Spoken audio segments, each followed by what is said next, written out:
The Bacchae of Euripides, translated into English rhyming verse with explanatory notes by Gilbert Murray, MALLD, Emeritus Professor of Greek in the University of Glasgow.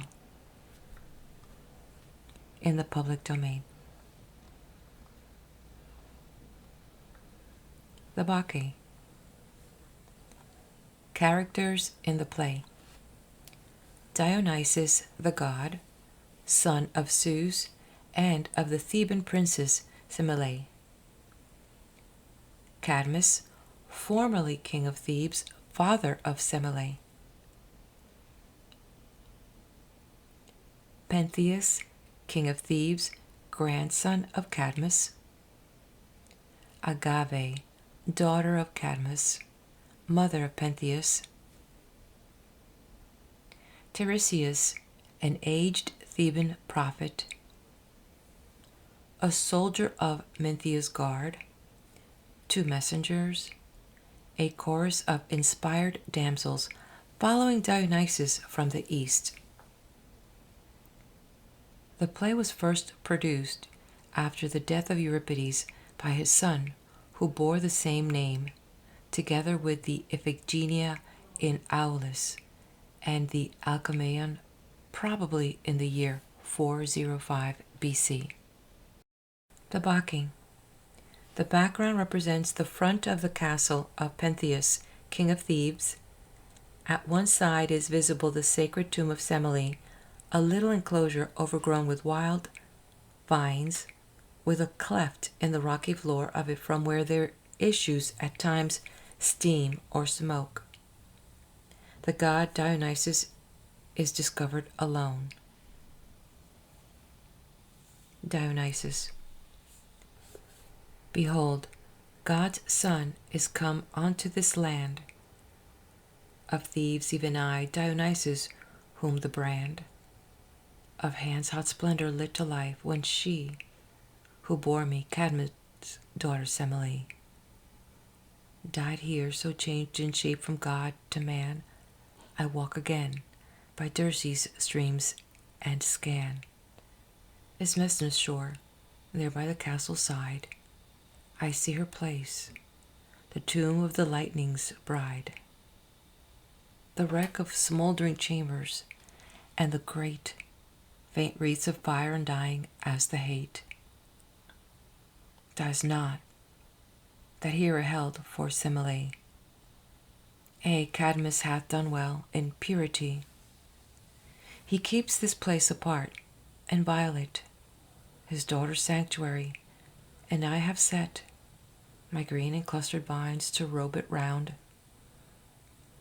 Far now behind me lies the golden ground of Lydian and Phrygian, far away, the white hot plains where Persian sunbeams play. The Bactrian war holds, and the storm oppressed, clime of the Mede, and the Araby the blessed. And Asia all, that by the salt sea lies, in proud embattled cities motley wise, of Hellene and barbarian interwrought. And now I come to Hellas, having taught all the world else my dances and my rite of mysteries to show me in men's sight manifest God. And first of Hellene lands, I cry this Thebes to waken, set her hands to clasp my wand, mine ivy javelin, and round her shoulders hang my wild fawn skin. For they have scorned me whom it least beseemed. Semele's sisters mocked my birth, nor deemed that Dionysus sprang from Dian seed. My mother sinned, said they, and hid her need. With Cadmus plotting, cloaked her human shame with the dread name of Zeus, for that the flame from heaven consumed her, seeing she lied to God. Thus must they vaunt, and therefore hath my rod on them first fallen, and stung them forth wild-eyed from empty chambers, the bare mountain side, is made their home, and all their hearts are flame. Yeah, I have bound upon the necks of them the harness of my rights, and with them all the seat of womankind from hut and hall. Of Thebes had this my magic goaded out, and there with the old king's daughters in a rout, confused, they make their dwelling place between the roofless rocks and shadowy pine trees green.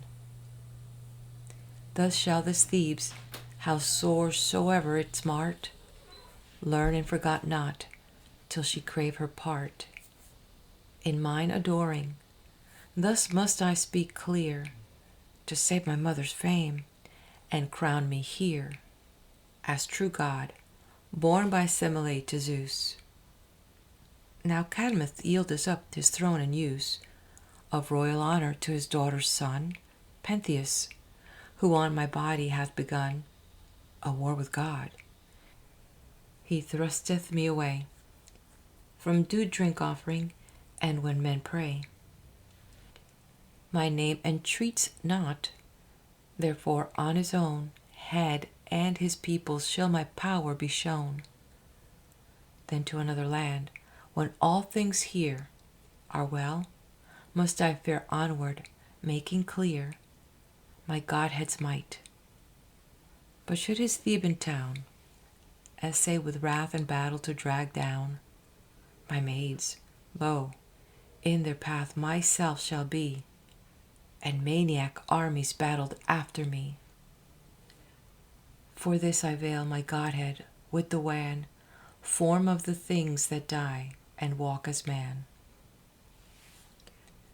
O brood of Timalis over the wide world flown, O Lydian band, my chosen and my own, damsels uplifted over the orient deep, to wander where I wander, and to sleep where I sleep, up and wake the old sweet sound, the clang that I and mystic Rhea found, the timbrel of the mountain. Gather all Thebes to your song round Pentheus' royal hall. I seek my new-made worshippers to guide their dances up Cythereion's pine-clad side. As he departs, there comes stealing in from the left a band of 15 Eastern women, the light of the sunrise streaming upon their long white robes and ivy-bound hair. They wear fawnskins over the robes, and carry some of them timbrels, some pipes, and other instruments.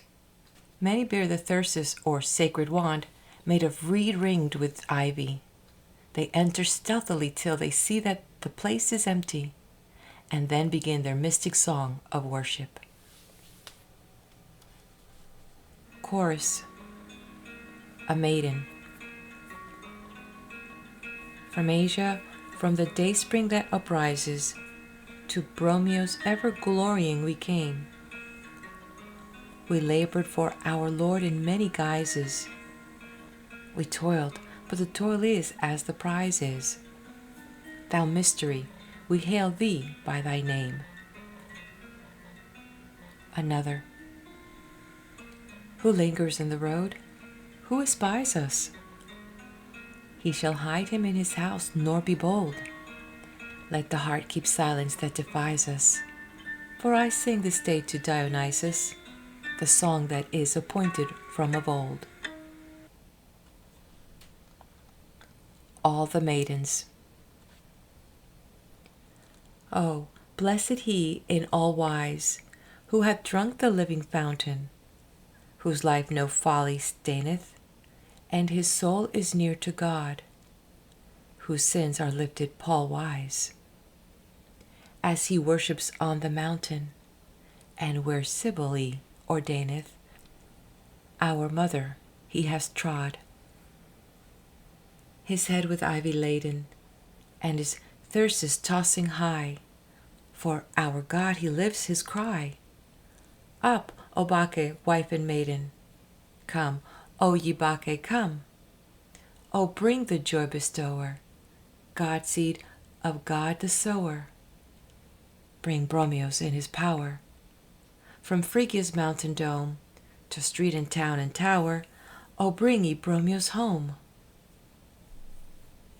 Whom erst in anguish lying for an unborn life's desire, as a dead thing in the thunder, his mother cast to earth.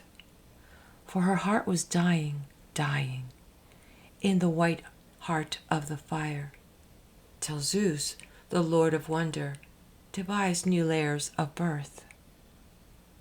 Yeah, his own flesh tore to hide him, and with clasp of bitter gold did a secret son enfold.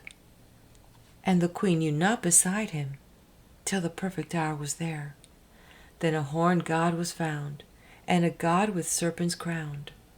And for that our serpents woned, in the wands his maidens bear, and the songs of serpents sound in the mazes of their hair. Some maidens. All hail, O Thebes, thou nurse of Cybele, with Cybele wild ivy crowned by towers. O burst and bloom of wreathing Bryonia, berries and leaves and flowers. Uplift the dark divine wand, the oak wand and the pine wand, and don thy fawn skin fringed in purity with fleecy white like ours. O cleanse thee in the wand's waving pride, yea, all men shall dance with us and pray, when Bromios his companies shall guide, hillward, ever hillward, where they stay, the flock of the believing, the maids from loom and weaving, by the magic of his breath borne away. Others. Hail thou, O nurse of Zeus, O caverned haunt, where fierce arms clang to guard God's cradle rare. For thee of old some crested corbant first woke in Cretan air. The wild orb of our orgies, our timbrel and thy gorges, rang with this strain and blended Phrygian chant, and sweet keen pipes were there. But the timbrel was another's, and away to Mother Rhea it must wend, and to our holy singing from the mothers, the mad satyrs carried it to blend. In the dancing and the cheer of our third and perfect year, and it served Dionysus in the end. A maiden.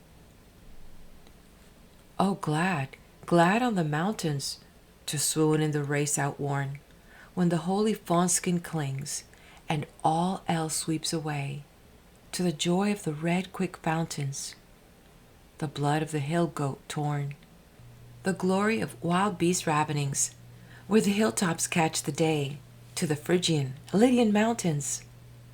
'Tis Bromios leads the way.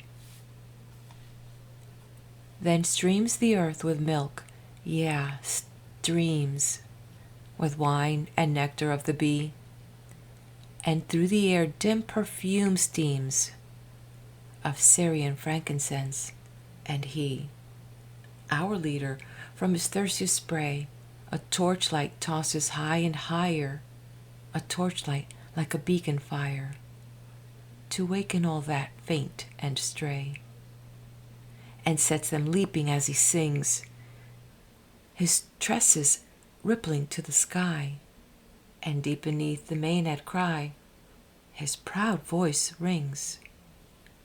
Come, O ye Bacchae, come. All the maidens. Hither, O fragrant of Tumulus the golden, come with the voice of timbrel and drum. Let the cry of your joyance uplift and embolden the god of the joy cry, O Bacchanals, come, with pealing of pipes and with Phrygian clamor, on where the vision of holiness thrills, and the music climbs and the maddening glamour, with the wild white maids to the hills, to the hills. Oh, then, like a colt as he runs by a river, a colt by his dam when the heart of him sings, with the keen limbs drawn and the fleet foot a quiver, away the Bacchanal springs. Enter Tiresias. He is an old man and blind, leaning upon a staff and moving with slow stateliness, though wearing the ivy and the Bacchic fawn skin. Tiresias. Ho, there who keeps the gate! Go summon me, Cadmus Agnor's son, who crossed the sea from Sidon and upreared this Theban hold. Go, whosoever thou art, see he be told. Tiresias seeketh him. Himself we gauge, mine errand and the compact age with age. I vowed with him grey hair with snow-white hair, to deck the new god's thyrsus, and to wear his fawn skin, and with ivy crown our brows. Enter Cadmus from the castle. He is even older than Tiresias, and wears the same attire. Cadmus. True friend, I knew that voice of thine that flows like mellow wisdom from a fountain wise, and lo, I come prepared in all the guise and harness of this god. Are we not told his is the soul of that dead life of old, that sprang from mine own daughter? Surely then must thou and I, with all the strength of men, exalt him. Where then shall I stand? Where tread the dance and toss this bowed and hoary head? O friend, in thee is wisdom, guide my grey and eld-worn steps, eld-worn Tiresias. Nay, I'm not weak. At the first movement of worship, his manner begins to change. A mysterious strength and exaltation enter into him. Surely this arm could smite the wild earth with its thyrsus day and night, and faint not, sweetly and forgetfully, the dim years fall from off me. Tiresias. As with thee, with me 'tis likewise. Light am I and young, and will essay the dancing and the song. Cadmus. Quick, then, our chariots to the mountain road. Tiresias. Nay, to take steeds were to mistrust the god. Cadmus. So be it. Mine old arm shall guide thee there. Tiresias. The god himself shall guide. Have thou no care. Cadmus. And in all Thebes shall no man dance but we? Tiresias. Ay, Thebes is blinded, thou and I can see. Cadmus. 'Tis weary waiting. Hold my hand, friend, so. Tiresias. Lo, there's mine. So linked, let us go. Cadmus. Shall things of dust the gods' dark ways despise? Tiresias. Or prove our wit on heaven's high mysteries? Not thou and I, that heritage sublime. Our sires have left us, wisdom old as time. No word of man, how deep soever his thought, and one of subtlest toil, may bring to naught. Ay, men will rail that I forget my years, to dance and wreathe with ivy these white hairs. What recks it, seeing the god no line hath told, to mark what man shall dance, or young or old? But craves his honors from mortality. All, no man marked apart, and great shall be. Cadmus, after looking away toward the mountains. Tiresias, since this light thou canst not read, I must be seer for thee. Here comes in speed Pentheus, Echion's son, whom I have raised to rule my people in my stead. Amazed he seems. Stand close and mark what we shall hear. The two stand back, partially concealed, while there enters in the hot haste Pentheus, followed by a bodyguard. He is speaking to the soldier in command. Pentheus. Scarce had I crossed our borders when mine ear was caught by this strange rumor that our own wives, our own sisters, from their hearths are flown to wild and secret rites, and cluster there, high on the shadowy hills, with dance and prayer, to adore this new-made god, this Dionysus, whatever he be. And in their companies deep wine jars stand, and ever and anon, away into the loneliness now one steals forth, and now a second, maid or dame, where love lies waiting, not of God, the flame. They say of Bacchus wraps them. Bacchus, nay, 'tis more to Aphrodite that they pray. Howbeit all that I have found, my men hold bound and shackled in our dungeon den. The rest I will go hunt them, and snare my birds with nets of iron to quell their prayer, and mountain song and rites of rascaldom. They tell me, too, there's a stranger come, a man of charm and spell, from Lydian seas, a head of gold and cloudy fragrancies, a wine-red cheek, and eyes that hold the light of the very Cyprian, day and livelong night. He haunts amid the damsels, over each lip, dangling his cup of joyance.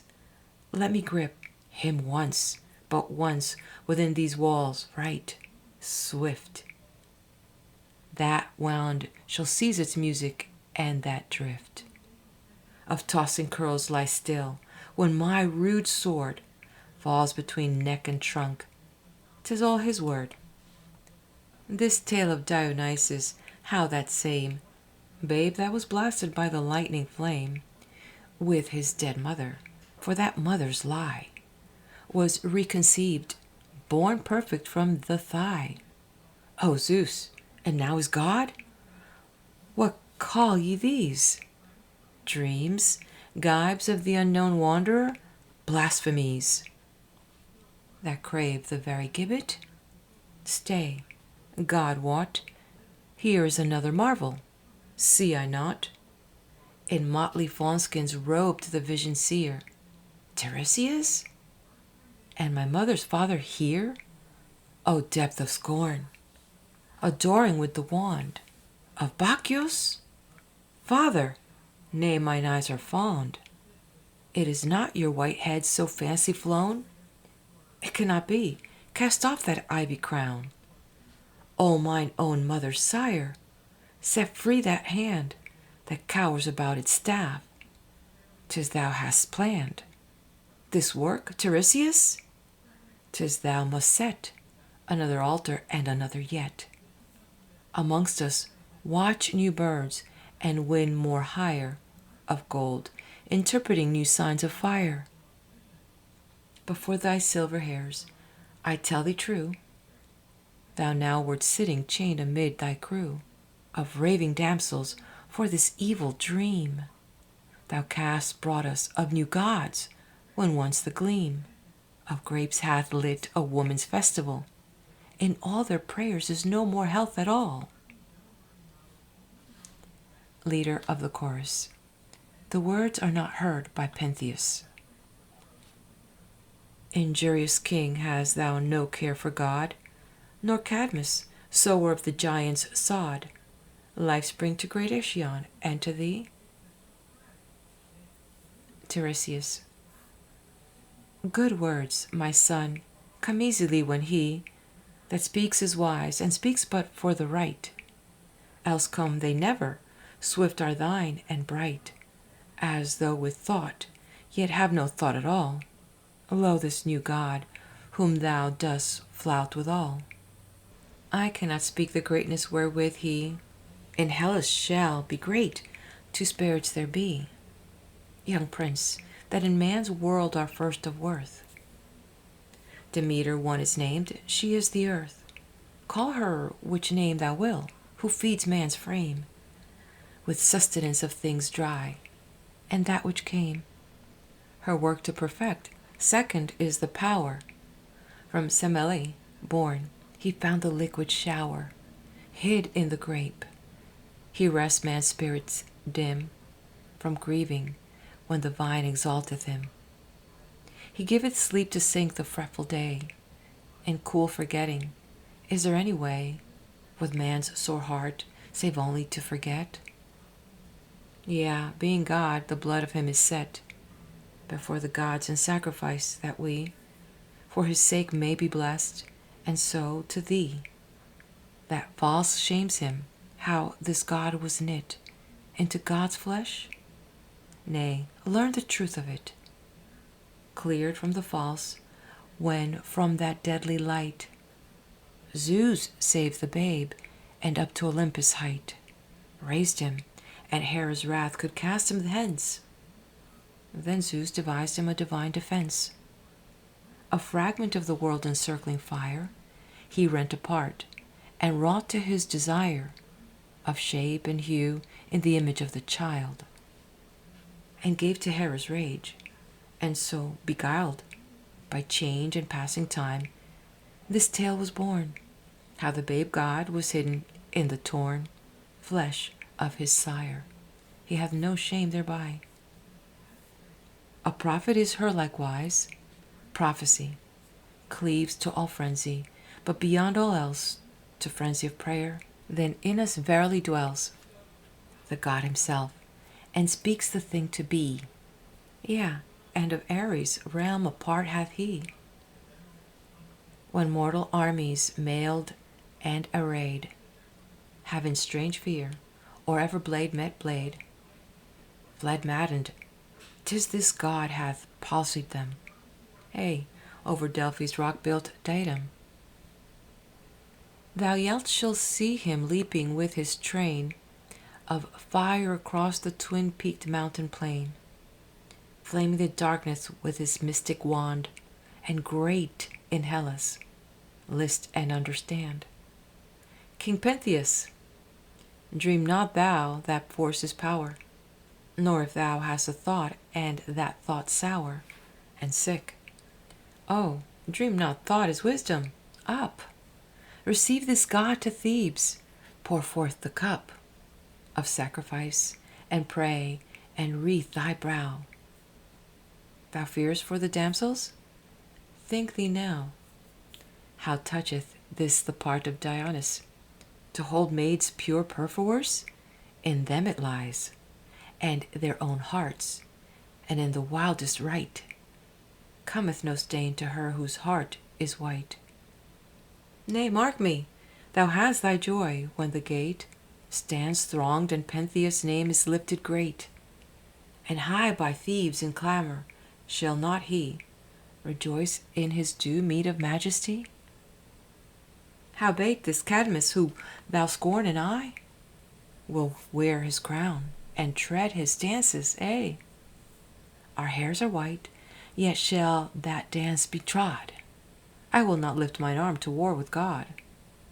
For thee, nor all thy words, madness most fell is on thee, madness wrought by some dread spell, but not by spell nor leechcraft to be cured. Chorus. Great prophet, worthy of Phoebus is thy word, and wise in honoring Bromius, our great God. Cadmus. My son, right well Tiresias points the road.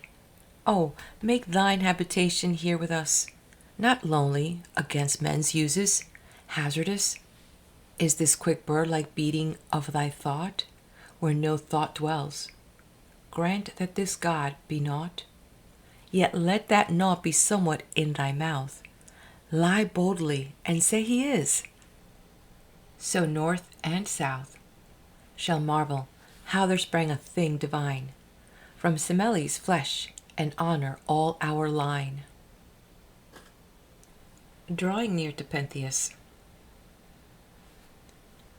Is there not blood before thine eyes even now? Or lost Actaeon's blood, whom long ago his own red hounds through yonder forest dim tore unto death because he vaunted him against most holy Artemis. O beware, and let me wreathe thy temples, make thy prayer with us, and walk thee humbly in God's sight. He makes as if to set the wreath on Pentheus' head. Pentheus. Down with that hand, around thee to thy right, nor smear on me thy foul contagion. Turning upon Tiresias. This thy folly's head and prompter shall not miss. The justice that he needs, go, half my guard, forth to the rock-seat where he dwells in ward. Over the birds and wanders, rend the stone with crow, and a trident make one wreck of high and low, and toss his bands to all the winds of air. Ha, have I found the way to sting thee there? The rest, forth through the town, and seek amain this girl-faced stranger that hath wrought such bane.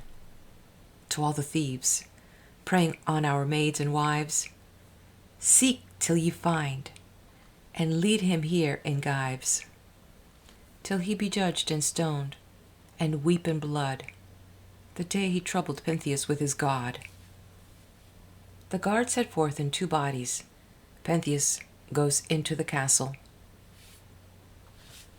Tiresias. Hard heart, how little dost thou know what seed thou sowest, blind before, and now indeed most mad. Come, Cadmus, let us go our way, and pray for this our persecutor.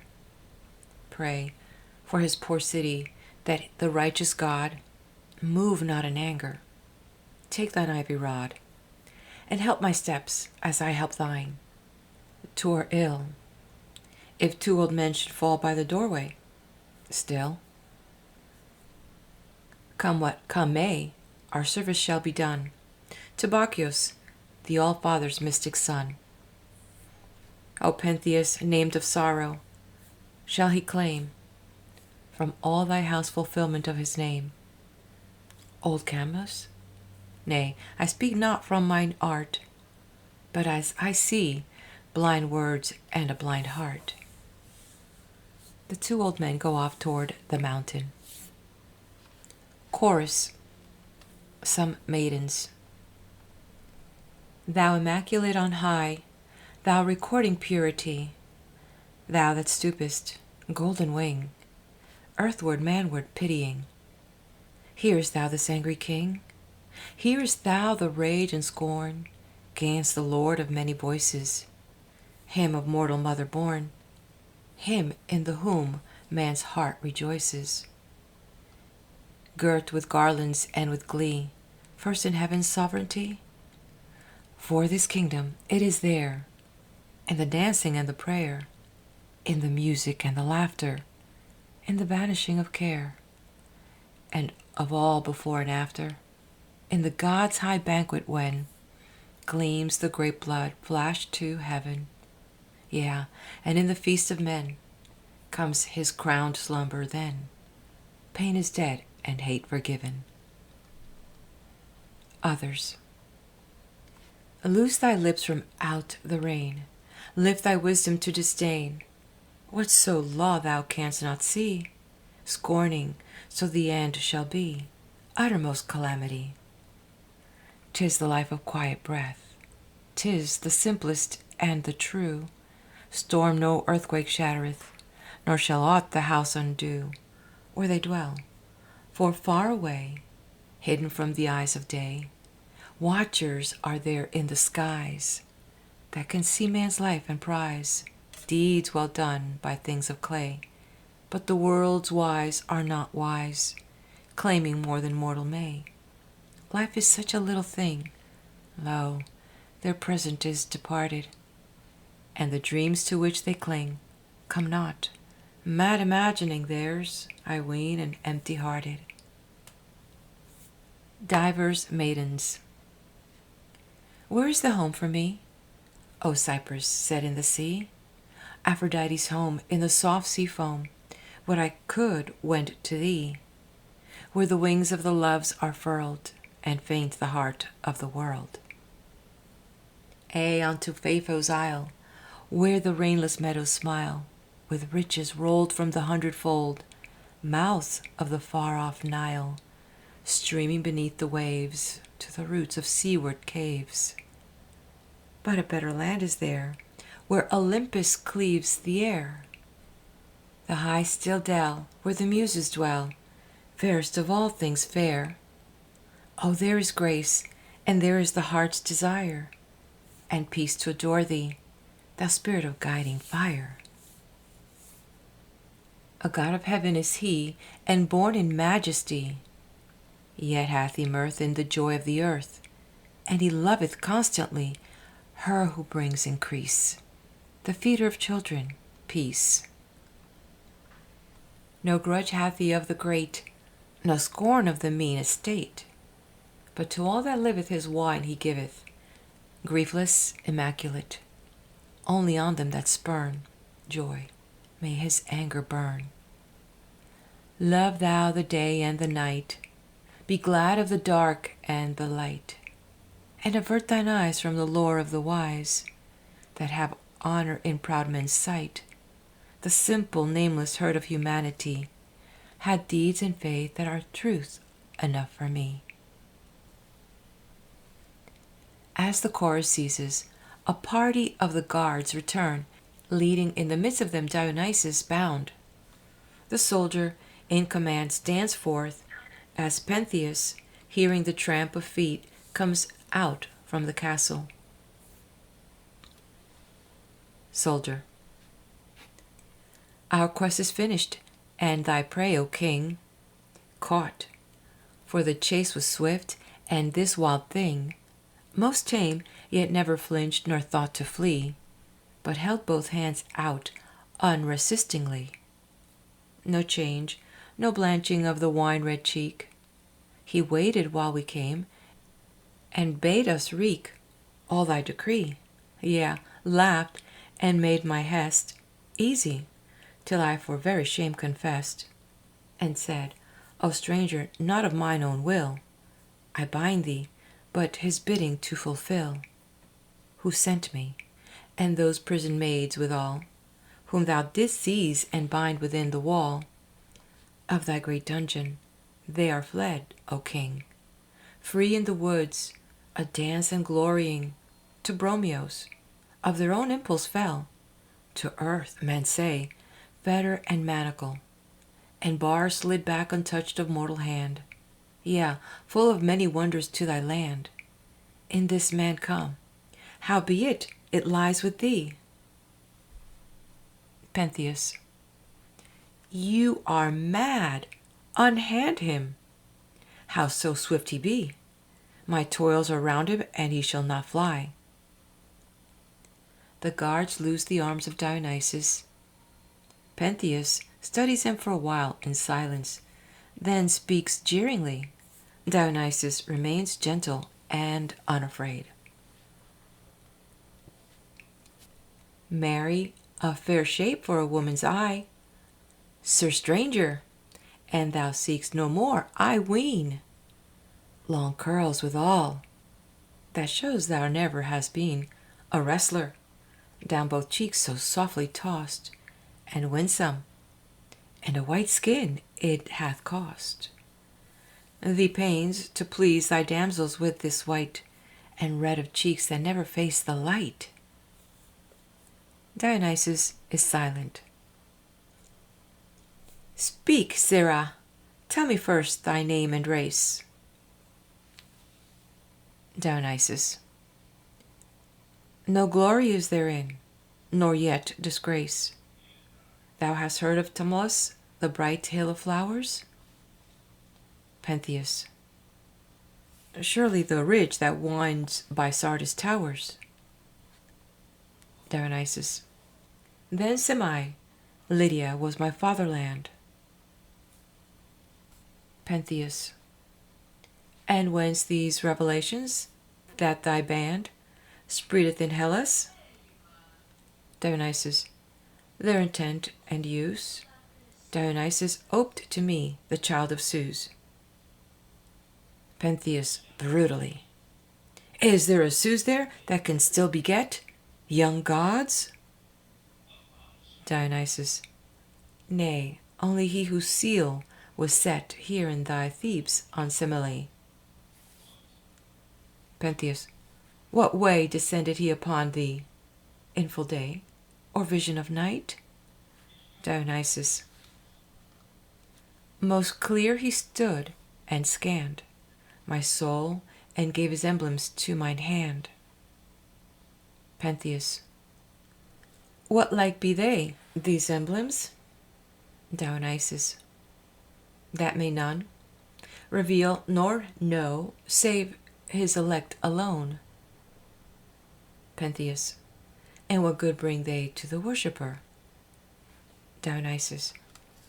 Good beyond price, but not for thee to hear. Pentheus.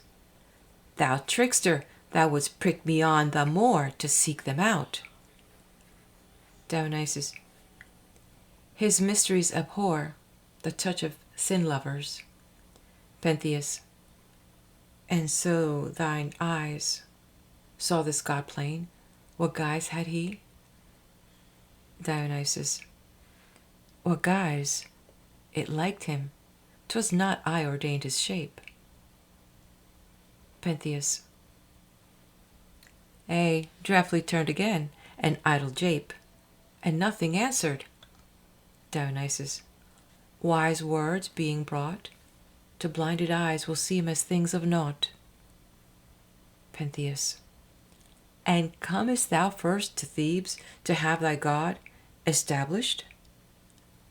Dionysus. Nay, all Barbary hath trod his dancer ere this. Pentheus.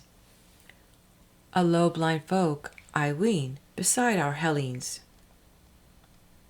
Dionysus. Higher and more keen in this thing, though their ways are not thy way. Pentheus. How is thy worship held, by night or day? Dionysus. Most oft by night.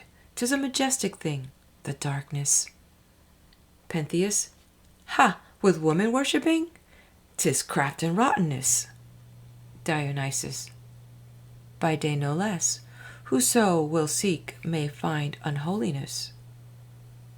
Pentheus. Enough! Thy doom is fixed for false pretense, corrupting thieves. Dionysus. Not mine, but thine for dense blindness of heart and for blaspheming God. Pentheus. A ready knave it is, and brazen-browed, this mystery priest. Dionysus. Come, say what it shall be. My doom, what dire thing wilt thou do to me? Pentheus. First, shear that delicate curl that dangles there. He beckons to the soldiers who approach Dionysus. Dionysus. I have vowed it to my God. 'Tis holy hair. The soldiers cut off the tress. Pentheus. Next, yield me up thy staff. Dionysus. Raise thine own hand to take it.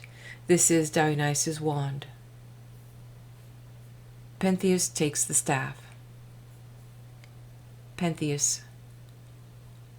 Last, I will hold thee prisoned here. Dionysus. My lord, God will unloose me when I speak the word. Pentheus. He may, if ever again amid his bands of saints he hears thy voice. Dionysus. Even now he stands close here and sees all that I suffer. Pentheus. What? Where is he? For mine eyes discern him not. Dionysus. Where I am. 'Tis thine own impurity that veils him from thee. Pentheus. The dog jeers at me and Thebes. Bind him. The soldiers begin to bind him. Dionysus. I charge ye, bind me not, I having vision, and ye blind. Pentheus. And I, with better right, say, bind the more. The soldiers obey. Dionysus. Thou knowest not what end thou seekest, nor what deed thou dost, nor what man thou art. Pentheus, mocking. Agave son, and on the father's part, Echion's height, Pentheus. Dionysus. So let it be, a name forewritten to calamity. Pentheus. Away, and tie him where the steeds are tied. Let him lie in the manger, there abide, and stare into the darkness. And this rout of womankind that clusters thee about, thy ministers of worship are my slaves. It may be I will sell them over the waves, hither and thither, else they shall be set to labor at my distaffs and forget their timbrel and their songs of dawning day. Dionysus. I go, for that which may not be, I may not suffer. Yet for this thy sin, lo, he whom thou deniest cometh after thee, for recompense. Yea, in thy wrong to us, thou hast cast him into thy prison house. Dionysus, without his wand, his hair shorn, and his arms tightly bound, is led off to the guards to his dungeon. Pentheus returns into the palace. Chorus. Some maidens. Achilles' roaming daughter, holy Dirce, virgin water, bathed he not of old in thee, the babe of God, the mystery? When from out of the fire immortal, to himself his God to take him, to his own flesh and bespake him, enter now life's second portal.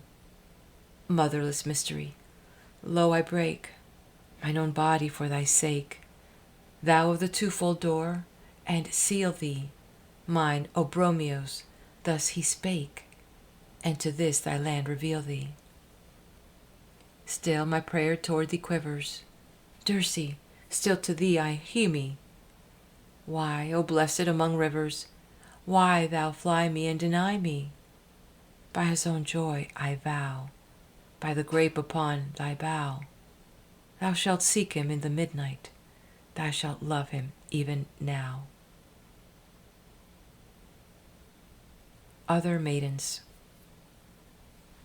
Dark and of the darks impassioned is this Pentheus' blood, yea, fashioned of the dragon and his birth from Acheon, child of earth.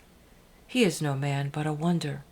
Did the earth child not beget him, as a giant to set him against God, against the thunder? He will bind me for his prize, me, the bride of Dionysus. And my priest, my friend, is taken, even now and buried lies. In the dark he lies forsaken. All. Lo, we race with death, we perish. Dionysus, here before thee, dost thou mark us not, nor cherish, who implore thee and adore thee? Hither down Olympus' side, come, O Holy One defied, be thy golden wand uplifted over the tyrant and his pride. O where art thou, in thine own NYSA, thou our help alone? Over fierce beasts in orient lands doth thy thronging Thyrsus wave. By the high Corycian cave, or where stern Olympus stands, in the elm woods and the oaken, there where Orpheus harped of old, and the trees awoke and knew him, and the wild things gathered to him, as he sang amid the broken glens' music manifold. Blessed land of piety, Dionysus loveth thee. He will come to thee with dancing, come with joy and mystery, with the Maenads at his hest, winding, winding to the west, across the flood of swiftly glancing, Axios in majesty, cross the Lydius, the giver of good gifts and waving green, cross the father stream of story, through a land of steeds and glory, rolling bravest, fairest river ever of mortals seen. A voice within. Io, Io, awake, ye damsels, hear my cry, calling my chosen, hearken ye. A maiden. Who speaketh? Oh, what echoes thus? Another. A voice that calleth us. The voice. Be of good cheer, lo, it is I, the child of Zeus and Cybele. A maiden. O master, master, it is thou. Another. O holy voice, be with us now. The voice. Spirit of the chained earthquake, hear my word, awake, awake. An earthquake suddenly shakes the pillars of the castle. A maiden. Ha! What is coming? Shall the hall of Pentheus racked in ruin fall? Leader. Our God is in the house, ye maids adore him. Chorus. We adore him all. The voice. Unveil the lightning's eye, arouse the fire that sleeps against this house. Fire leaps up on the tomb of Semele. A maiden. Ah, saw ye, marked ye there the flame from Semele's enhallowed sod? Awakened? Yea, the death that came, a blaze from heaven of old, the same hot splendor of the shaft of God. Leader. O cast ye to the earth, the Lord cometh against this house. O cast ye down, ye trembling damsels, he, our own adored. God's child hath come, and all is overthrown. The maidens cast themselves upon the ground, their eyes earthward. Dionysus, alone and unbound, enters from the castle. Dionysus. Ye damsels of the morning hills, why lie ye thus dismayed? Ye marked him, then, our master and the mighty, hand he laid on the tower and rock, shaking the house of Pentheus? But arise, and cast the trembling from your flesh, and lift untroubled eyes. Leader. O light in darkness, is it thou? O priest, is this thy face? My heart leaps out to greet thee from the deep of loneliness. Dionysus. Fell ye so quick despairing, when beneath the gate I passed? Should the gates of Pentheus quell me, or his darkness make me fast? Leader. Oh, what was left in thou went gone? What could I but despair? How hast thou escaped the man of sin, who freed thee from the snare? Dionysus. I had no pain nor peril, 'twas mine own hand set me free. Leader. Thine arms were gibed. Dionysus. Nay, no gibe, no touch was laid on me. 'Twas there I mocked him in his gibes and gave him dreams for food. For when he led me down, behold, before the stall there stood a bowl of offering, and this king, he bit his lips, and straight fell on and bound it, hoof and limb, with gasping wrath and sweat. And I sat watching. Then a voice, and lo, our Lord was come. And the house shook, and a great flame stood over his mother's tomb. And Pentheus hied his way in that, and called his thralls amain for water, lest his roof tree burn, and all toiled all in vain. Then deemed a sudden I was gone, and left his fire, and sped back to the prison portals, and his lifted sword shone red. But there, methinks, the god had wrought, I speak but as I guess, some dream shape in mine image, for he smote at emptiness, stabbed in the air, and strove in wrath, as though 'twere me he slew. Then, mid his dreams, God smote him yet again. He overthrew all that high house, and there in wreck forevermore it lies. That the day of this my bondage may be sore in Pentheus' eyes. And now his sword is fallen, and he lies outworn and wan, who dared to rise against his God in wrath, being but man. And I uprose and left him, and in all peace took my path, forth to my chosen, recking light of Pentheus and his wrath. But soft, methinks, I footstep sounds, even now within the hall. 'Tis he. How think ye he will stand, and what words speak withal? I will endure him gently, though he come in fury hot, for still are the ways of wisdom, and her temper trembleth not. Enter Pentheus in fury. Pentheus. It is too much. The eastern knave hath slipped. His prison, whom I held but now, hard gripped in bondage. Ha! 'Tis he. What SIRRAH? How shalt thou before my portals? He advances furiously upon him. Dionysus. Softly thou, and set a quiet carriage to thy rage. Pentheus. How comest thou here?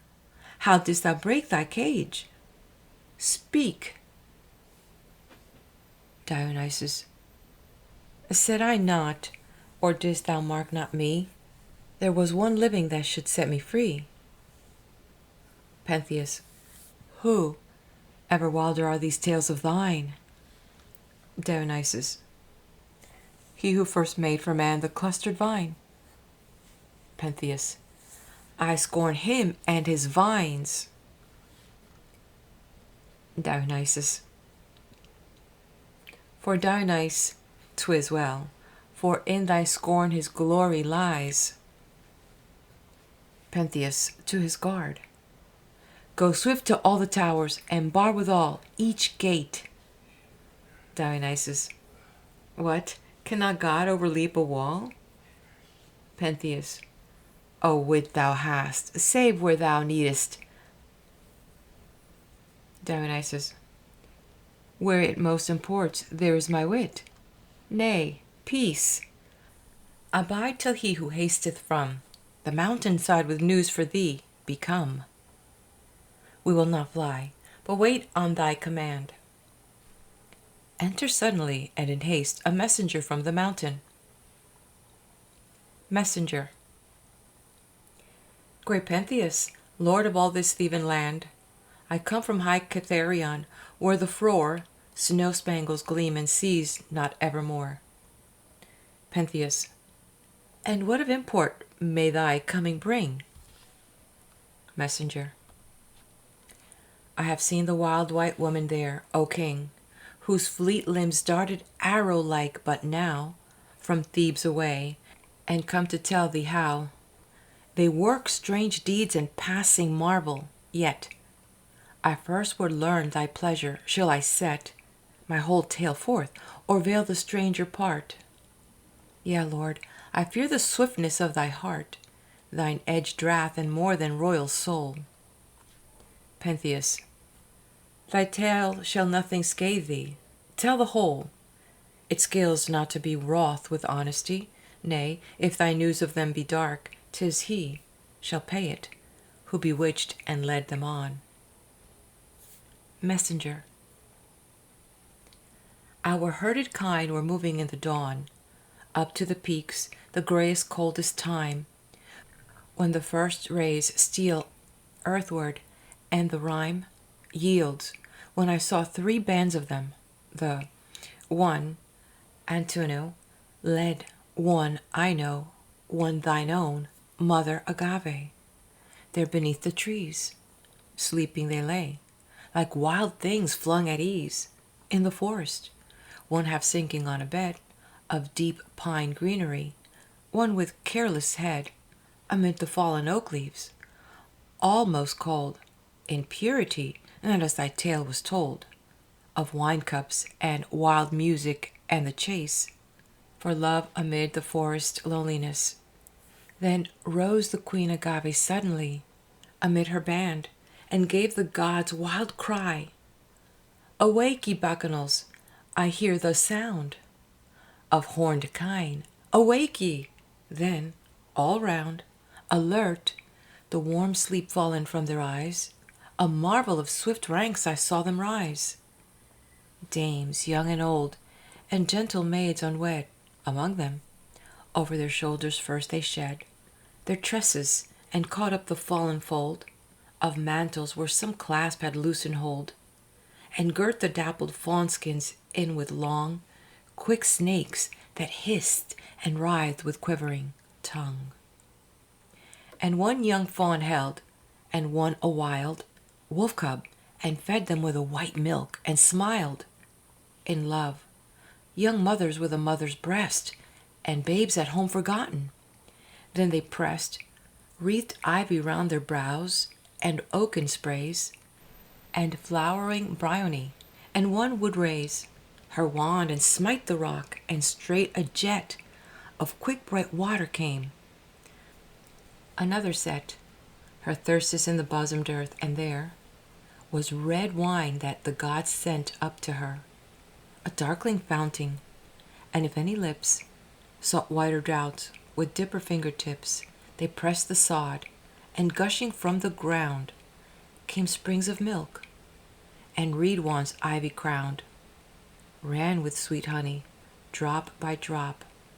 O king, hast thou been there, as I, and seen this thing? With prayer and most high wonder hast thou gone, to adore this god whom now thou railst upon? Howbeit, the kind wardens and shepherds straight came to one place, amazed, and held debate.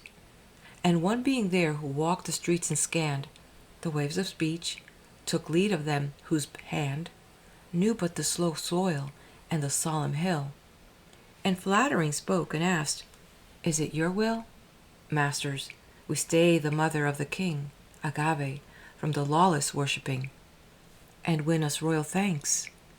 And this seemed good to all, and through the branching underwood we hid us, cowering in the leaves, and there, through the appointed hour, they made their prayer and worship of the wand with one accord of heart and cry, "Iacchos, Bromios, Lord, God of God born," and all the mountain felt, and worshipped with them, and the wild things knelt, and ramped and gloried, and the wilderness was filled with moving voices and dim stress.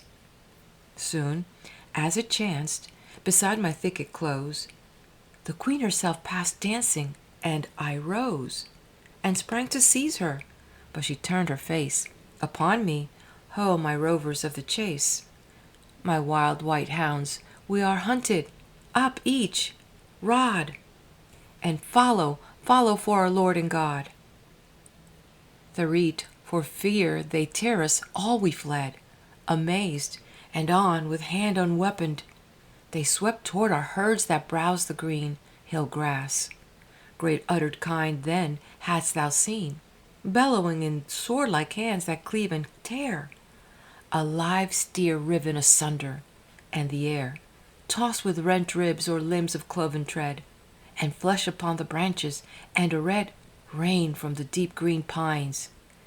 Yeah, bulls of pride, horns swift to rage, were fronted and aside, flung stumbling by those multitudinous hands, dragged pitilessly, and swifter were the bands of garbed flesh and bone unbound withal, that on the royal eyes the lids may fall. Then on like birds, by their own speed upborne, they swept toward the plains of waving corn, that lie beside Ossipus banks, and bring to Thebes the rich fruit of her harvesting. On Hysae and Erythae that lie nursed, amid Kithaeron's bowering rocks they burst, destroying, as a foeman's army comes. They caught up little children from their homes, high on their shoulders, babes unheld, that swayed, and laughed and fell not, all a wreck they made. Yea, bronze and iron did shatter, and in play struck hither and thither, yet no wound had they. caught fire from out the hearths, yea, carried hot flames in their tresses, and were scorched not. The village folk in wrath took spear and sword, and turned upon the Bacchae, then dread lord. The wonder was, for spear not barbed brand could scathe nor touch the damsels, but the wand, the soft and wreathed wand, their white hands sped, blasted those men and quelled them, and they fled dizzily. Sure some god was in these things. And the holy women back to those strange springs returned, that God had sent them when the day dawned on the upper heights and washed away the stain of battle, and those girdling snakes hissed out to lap the water drops from cheeks and hair and breast. Therefore I counsel thee, O king, receive this spirit, whoever he be, to Thebes in glory. Greatness manifold is all about him, and the tale is told that this is he who first to man did give the grief-assuaging vine. Oh, let him live, for if he die, then love herself is slain, and nothing joyous in the world again. Leader. Albeit I tremble, and scarce might speak my thought to a king's face, yet will I hide it not. Dionysus is God, no God more true nor higher. Pentheus. It burst hard by us like a smothered fire. This frenzy of Bacchic women, all my land, is made their mock. This needs an iron hand. Ho, captain, quick to the Electran gate. Bid gather all my men at arms the rate. Call all that spur the charger, all who know to wield the orbed targe or bend the bow. We march to war. For God, shall women dare such deeds against us? 'Tis too much to bear. Dionysus. Thou markest me not, O king, and holdest light my solemn words, yet in thine own despite I warn thee still. Lift thou not up thy spear against a god, but hold thy peace and fear his wrath. He will not brook it, if thou fright his chosen from the hills of their delight. Pentheus. Peace thou, and if for once thou hast slipped thy chain, give thanks, or shall I not thine arms again? Dionysus.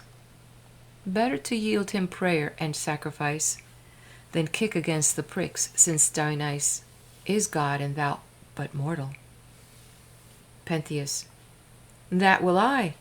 Yeah, sacrifice of woman's blood to cry his name through all Cytherean. Dionysus. You shall fly, all, and abase your shields of bronze and rim before their wands. Pentheus. There is no way with him, this stranger that so dogs us. Well or ill, I may entreat him, he must babble still. Dionysus. Wait, good friend, these crooked matters may even yet be straightened. Pentheus has started as though to seek his army at the gate. Pentheus.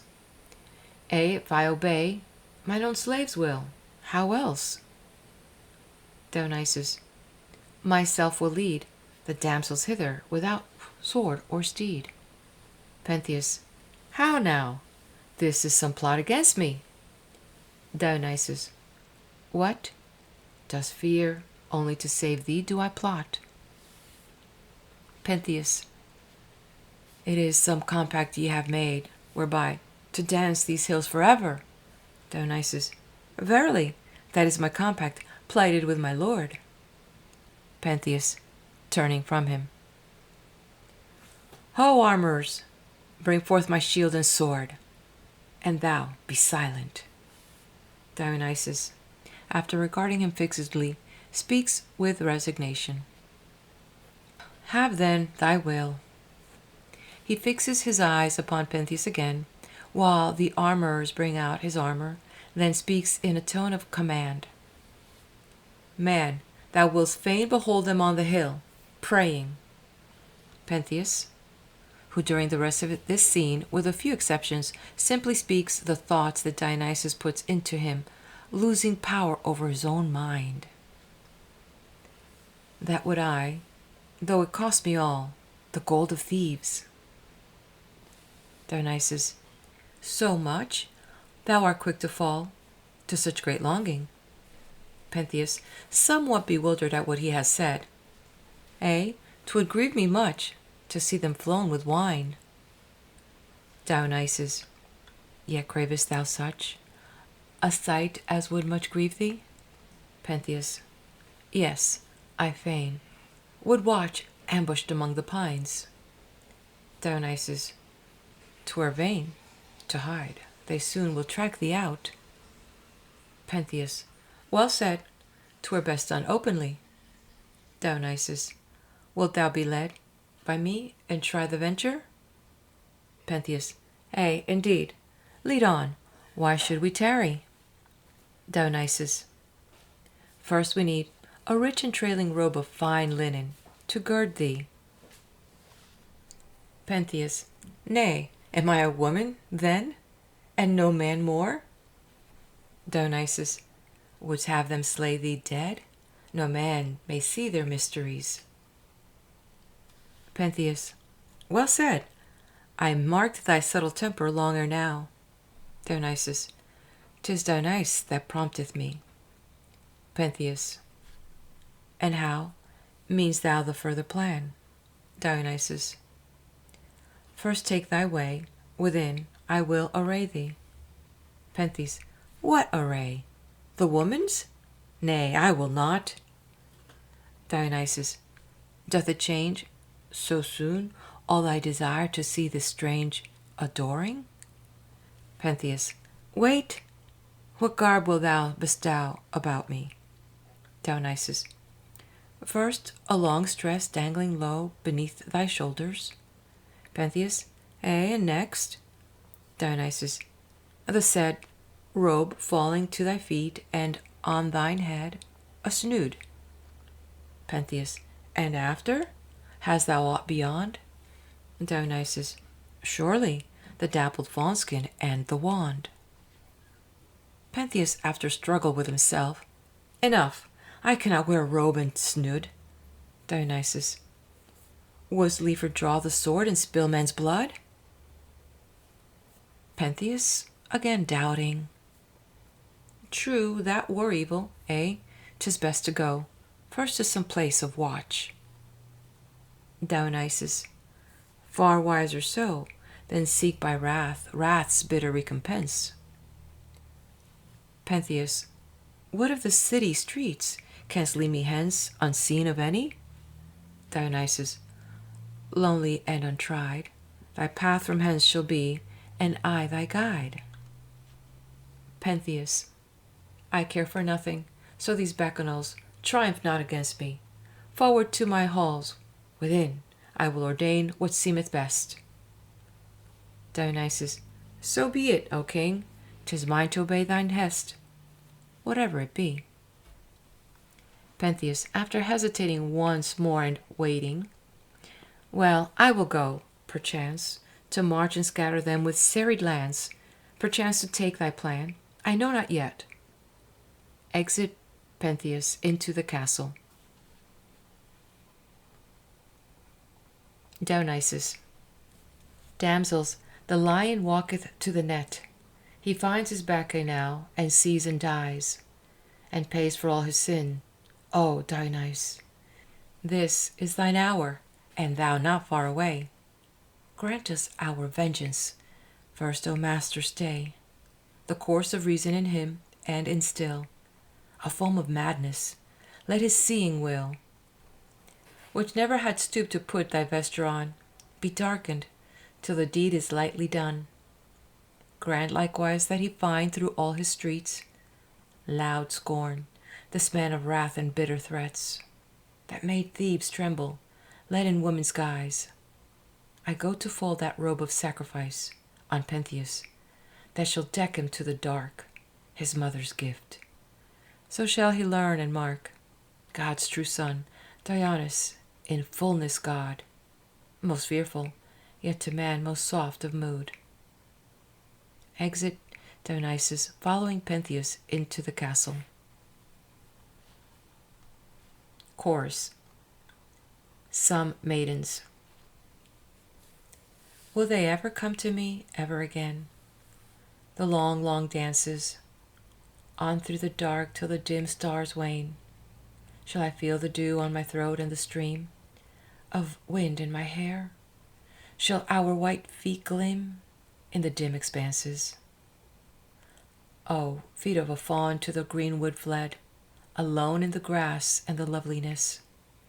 Leap of the hunted, no more in dread, beyond the snares and the deadly press. Yet a voice still in the distance sounds, a voice and a fear and a haste of hounds. O vividly laboring, fiercely fleet, onward yet by river and glen. Is it joy or terror, ye storm-swift feet?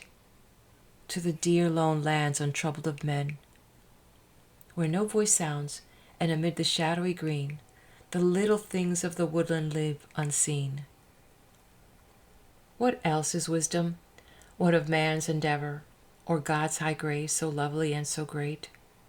To stand from fear set free, to breathe and wait, to hold a hand uplifted over hate, and shall not loveliness be loved forever? Others. O strength of God, slow art thou and still, yet failest never. On them that worship the ruthless will, on them that dream, doth his judgment wait. Dreams of the proud man, making great, and greater ever, things which are not of God, in wide and devious coverts hunter-wise. He coucheth time's unhasting stride, following him whose eyes look not to heaven, for all is vain. The pulse of the heart, the plot of the brain, that striveth beyond the laws that live. And is thy faith so much to give? Is it so hard a thing to see, that the Spirit of God, or it be, the law that abides and changes not, ages long, the eternal and nature-born, these things be strong? What else is wisdom? What of man's endeavor, or God's high grace so lovely and so great? To stand from fear set free, to breathe and wait, to hold a hand uplifted over hate, and shall not loveliness be loved forever? Leader. Happy he on the weary sea, who hath fled the tempest and won the haven. Happy whoso hath risen, free, above his striving. For strangely graven is the orb of life, that one and another in gold and power may outpass his brother. And men in their millions float and flow, and seethe with a million hopes as leaven. And they win their will, or they miss their will, and the hopes are dead or are pinned for still. But whoever can know, as the long days go, that to live is happy, hath found his heaven. Re-enter Dionysus from the castle. Dionysus. O eye that cravest sights thou must not see. O heart athirst for that which slakes not, thee, Pentheus, I call, forth and be seen in guise, a woman, Maenad, saint of Dionysus, to spy upon his chosen and thine own mother. Enter Pentheus, clad like a Bacchanal, and strangely excited, a spirit of Bacchic madness overshadowing him. Thy shape, methinks, is like to one of Cadmus' royal maids. Pentheus. Yea, and mine eye is bright. Yon sun shines twofold in the sky, Thebes twofold in the wall of 7 gates. And is it a wild bull this, that walks and waits before me? There are horns upon thy brow. What art thou, man or beast? For surely now the bull is on thee. Dionysus. He who erst was wrath goes with us now in gentleness. He hath unsealed thine eyes to see what thou shouldst see. Pentheus. Say, stand I not as Ino stands, or she, who bore me? Dionysus. When I look on thee, it seems, I see their very selves, But stay, wise streams, that lock abroad, not where I laid it, crossed, under the coif? Pentheus. I did it, as I tossed my head in dancing to and fro, and cried his holy music. Dionysus, tending him. It shall soon be tied. All right, 'tis mine to tend thee. Nay, but stand, with head straight. Pentheus. In the hollow of thy hand I lay me, deck me as thou wilt. Dionysus. Thy zone is loosened likewise, and thy folded gown not evenly falling to the feet. Pentheus. 'Tis so, by thy right foot, but here methinks they flow in one straight line to the heel. Dionysus, while tending him. And if thou prove their madness true, a more than true, what love and thanks hast thou for me? Pentheus, not listening to him. In my right hand is it, or thus, that I should bear the wand, to be most like to them? Dionysus. Up let it swing, in the right hand, timed with the right foot's spring. 'Tis well thy heart is changed. Pentheus, more wildly. What strength is this? Cytherean steeps and all that in them is. How say thou? Could my shoulders lift the whole? Dionysus. Surely thou canst, and if thou wilt, thy soul, being once so sick, now stands as it should stand. Pentheus. Shall it be bars of iron, or this bare hand and shoulder to the crags, to wrench them down? Dionysus. Wouldst wreck the nymphs' wild temples, and the brown rocks where Pont pipest at noonday? Pentheus. Nay, not I. Force is not well with women. I will lie, hid in the pine brake. Dionysus. Even as fits a spy on the holy and fearful things, so shalt thou lie. Pentheus, with a laugh. They lie there now, methinks, the wild birds, caught by love among the leaves, and fluttering not. Dionysus. It may be. That is what thou goest to see, and to trap them, so they trap not thee. Pentheus. Forth through the Thebans' town, I am their king, their one man, seeing I dare this thing. Dionysus. Yea, thou shalt bear their burden, thou alone. Therefore thy trial awaiteth thee. But on, with me into thine ambush shalt thou come unscathed, then let another bear thee home. Pentheus. The queen, my mother. Dionysus. Marked of every eye. Pentheus. For that I go. Dionysus. Thou shalt be born on high. Pentheus. That were like pride. Dionysus. Thy mother's hands shall share thy carrying. Pentheus. Nay, I need not such soft care. Dionysus. So soft?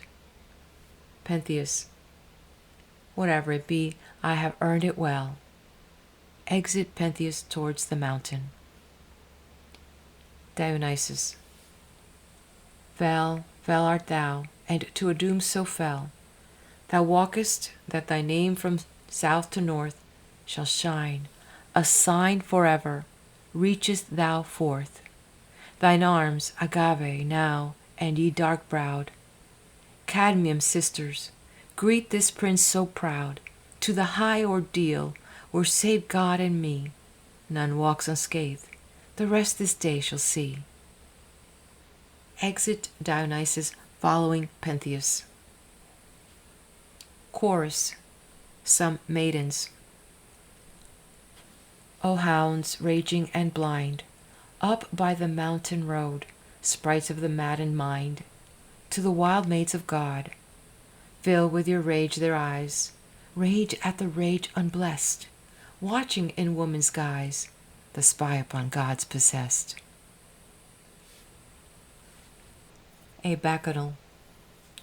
Who shall be first to mark eyes in the rock that spy? Eyes in the pine tree dark, is it his mother, and cry? Lo, what is this that comes, haunting, troubling still, even in our heights, our homes, the wild maids of the hill? What flesh bare this child? Never on woman's breast changeling so evil smiled. Man is he not, but beast, lion shape of the wild, Gorgon breed of the waste. All the chorus. Hither for doom indeed, hither with lifted sword, justice, wrath of the Lord. Come in our visible need, smite till the throat shall bleed, smite till the heart shall bleed. Him, the tyrannous, lawless, godless, Echion's earthborn seed. Other maidens. Tyrannously hath he trod, marched him in law's despite, against the light of God, yea, and thy mother's light. Girded him, falsely bold, blinded in craft, to quell, and by man's violence hold, things unconquerable. A Bacchanal. A straight pitiless mind is death unto godliness, and to feel in humankind life and a pain the less. Knowledge, we're not foes. I seek thee diligently, but the world with a great wind blows, shining and not from thee, blowing to beautiful things on amid dark and light, till life through the trammellings of laws that are not the right breaks clean and pure and sings, glorying to God in the height. All the chorus. Hither for doom indeed, hither with lifted sword, justice, wrath of the Lord. Come in our visible need, smite till the throat shall bleed, smite till the heart shall bleed. Him, the tyrannous, lawless, godless, Echion's earthborn seed. Leader. Appear, appear, whatso thy shape or name, O mountain bull, snake of the 100 heads, lion of the burning flame. O God, beast, mystery come, thy mystic maids are hunted, blast their hunter with thy breath, cast over his head thy snare, and laugh aloud and drag him to his death, who stalks thy herded madness in its lair. Enters hastily a messenger from the mountain, pale and distraught. Messenger. Woe to the house once blessed in Hellas, woe to thee, old King Sidonian, who didst sow the dragon seed on Ares' bloody Leah. Alas, heaven thy slaves must weep for thee. Leader. News from the mountain? Speak, how hath it sped? Messenger. Pentheus, my king, Echion's son, is dead. Leader. All hail, God of the voice, manifest evermore. Messenger. What say'st thou? And how strange thy one as, though in joy at this my master's overthrow? Leader. With fierce joy I rejoice, child of a savage shore, for the chains of my prison are broken, and the dread where I cowered of yore. Messenger.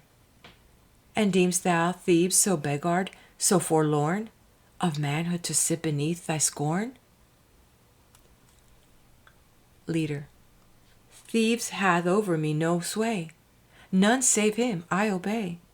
Dionysus, child of the highest, him I obey and adore. Messenger. One can forgive thee, yet 'tis not fair thing, maids, to rejoice in a man's suffering? Leader. Speak of the mountainside. Tell us the doom he died, the sinner smitten to death, even where his sin was sore. Messenger. We climbed beyond the utmost habitings of Theban shepherds, past Asopus springs, and struck into the land of rock on dim Cytherion. Pentheus and, attending him, I and the stranger who should guide our way. Then first in a green dell we stopped and lay, lips dumb and feet unmoving, warily watching to be unseen and yet to see. A narrow glen it was, by crags overtowered, torn through by tossing waters, and there lowered a shadow of great pines over it, and there the Maenad maidens sate, in toil they were, busily glad, some with an ivy chain, tricked a worn wand to toss its locks again. Some, wild in joyance, like young steeds set free, made answering songs of mystic melody. But my poor master saw not the great band before him. "Stranger," cried he, "where he stand, mine eyes can reach not these false saints of thine. Mount we the bank, or some high-shouldered pine, and I shall see their follies clear."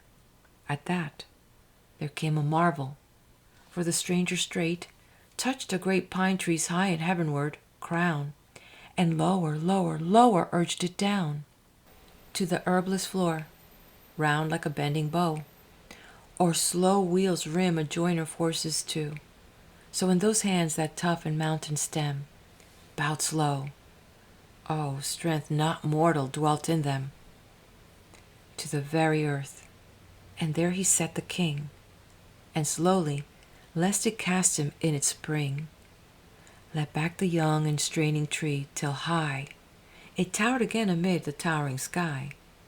And Pentheus in the branches! Well, I ween he saw the Maenads then, and well was seen. For scarce was he aloft, when suddenly there was no stranger any more with me, but out of heaven a voice. Oh, what voice else?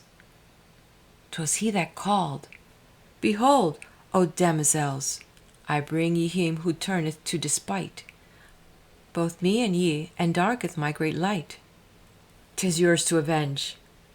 So spake he, and there came 'twixt earth and sky a pillar of high flame, and silence took the air, and no leaf stirred in all the forest dell. Thou hast not heard in that vast silence any wild things cry. And up they sprang, but with bewildered eye, agaze and listening, scarce yet hearing true.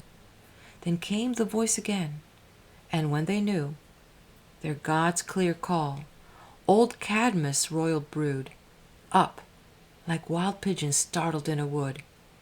On flying feet they came, his mother blind, Agave and her sisters, and behind all the wild crowd, more deeply maddened than through the angry rocks and torrent-tossing glen, until they spied him in the dark pine tree, then climbed a crag hard by, and furiously some sought to stone him, some their wands would fling lance-wise aloft in cruel targeting, but none could strike.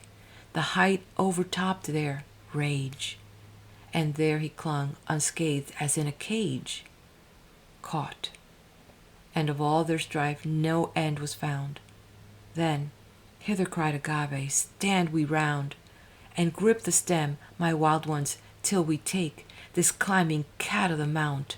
He shall not make a tale of God's high dances."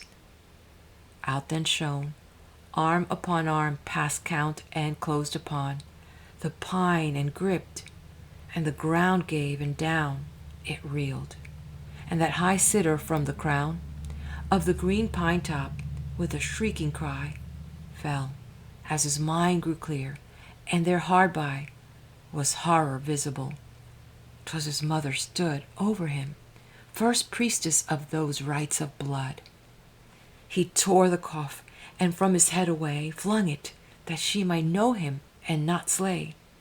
To her own misery he touched the wild cheek, crying, "Mother, it is I, thy child, thy Pentheus, born thee in Echion's hall.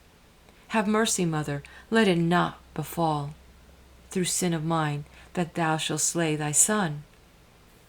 But she, with lips of foam and eyes that run like leaping fire, with thoughts that never should be on earth, possessed by Bacchus utterly, stays not nor hers.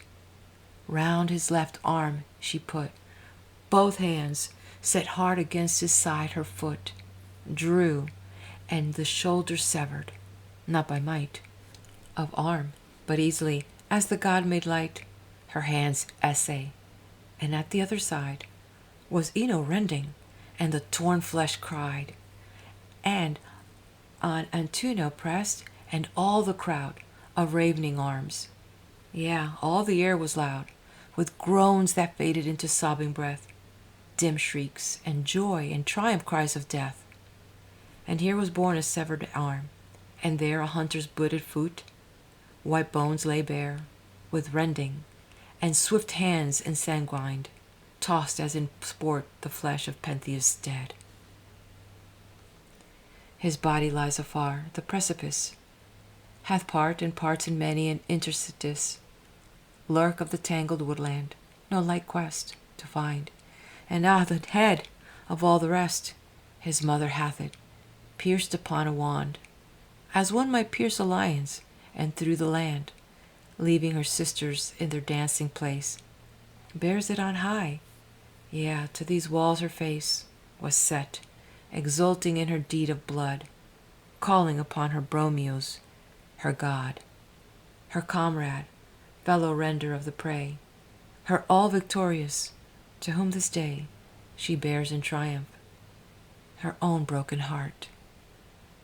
For me, after that sight, I will depart before Agave comes, oh, to fulfill God's laws, and have no thought beyond his will, is man's best treasure, ay, and wisdom true, methinks, for things of dust to cleave unto. The messenger departs into the castle. Chorus.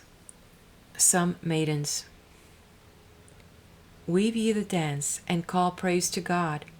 Bless ye the tyrant's fall. Down is trod Pentheus, the dragon's seed. Wore he the woman's weed. Claps his death indeed, claps the rod. A Bacchanal. Yeah, the wild ivy lapped him, and the doomed wild bull of sacrifice before him loomed. Others.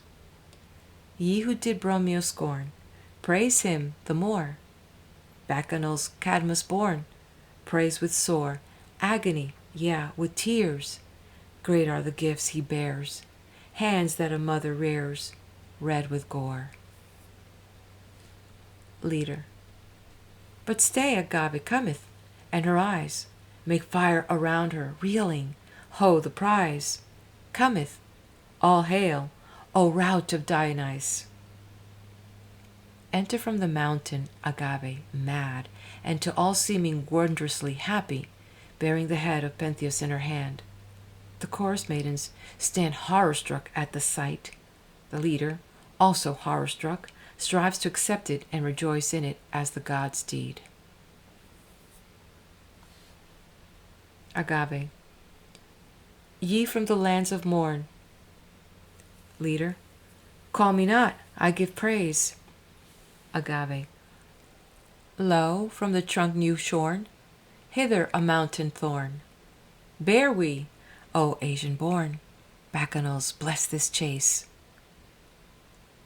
Leader. I see, yeah, I see. Have I not welcomed thee? Agave, very calmly and peacefully. He was young in the wild wood. Without nets I caught him. Nay, look without fear on the lion, I have ta'en him. Leader. Where in the wild wood? Whence have you brought him? Agave. Kithaeron. Leader. Kithaeron? Agave. The mountain hath slain him. Leader. Who first came nigh him? Agave. I 'tis confessed, and they named me there by him, Agave the blessed. Leader. Who was next in the band on him?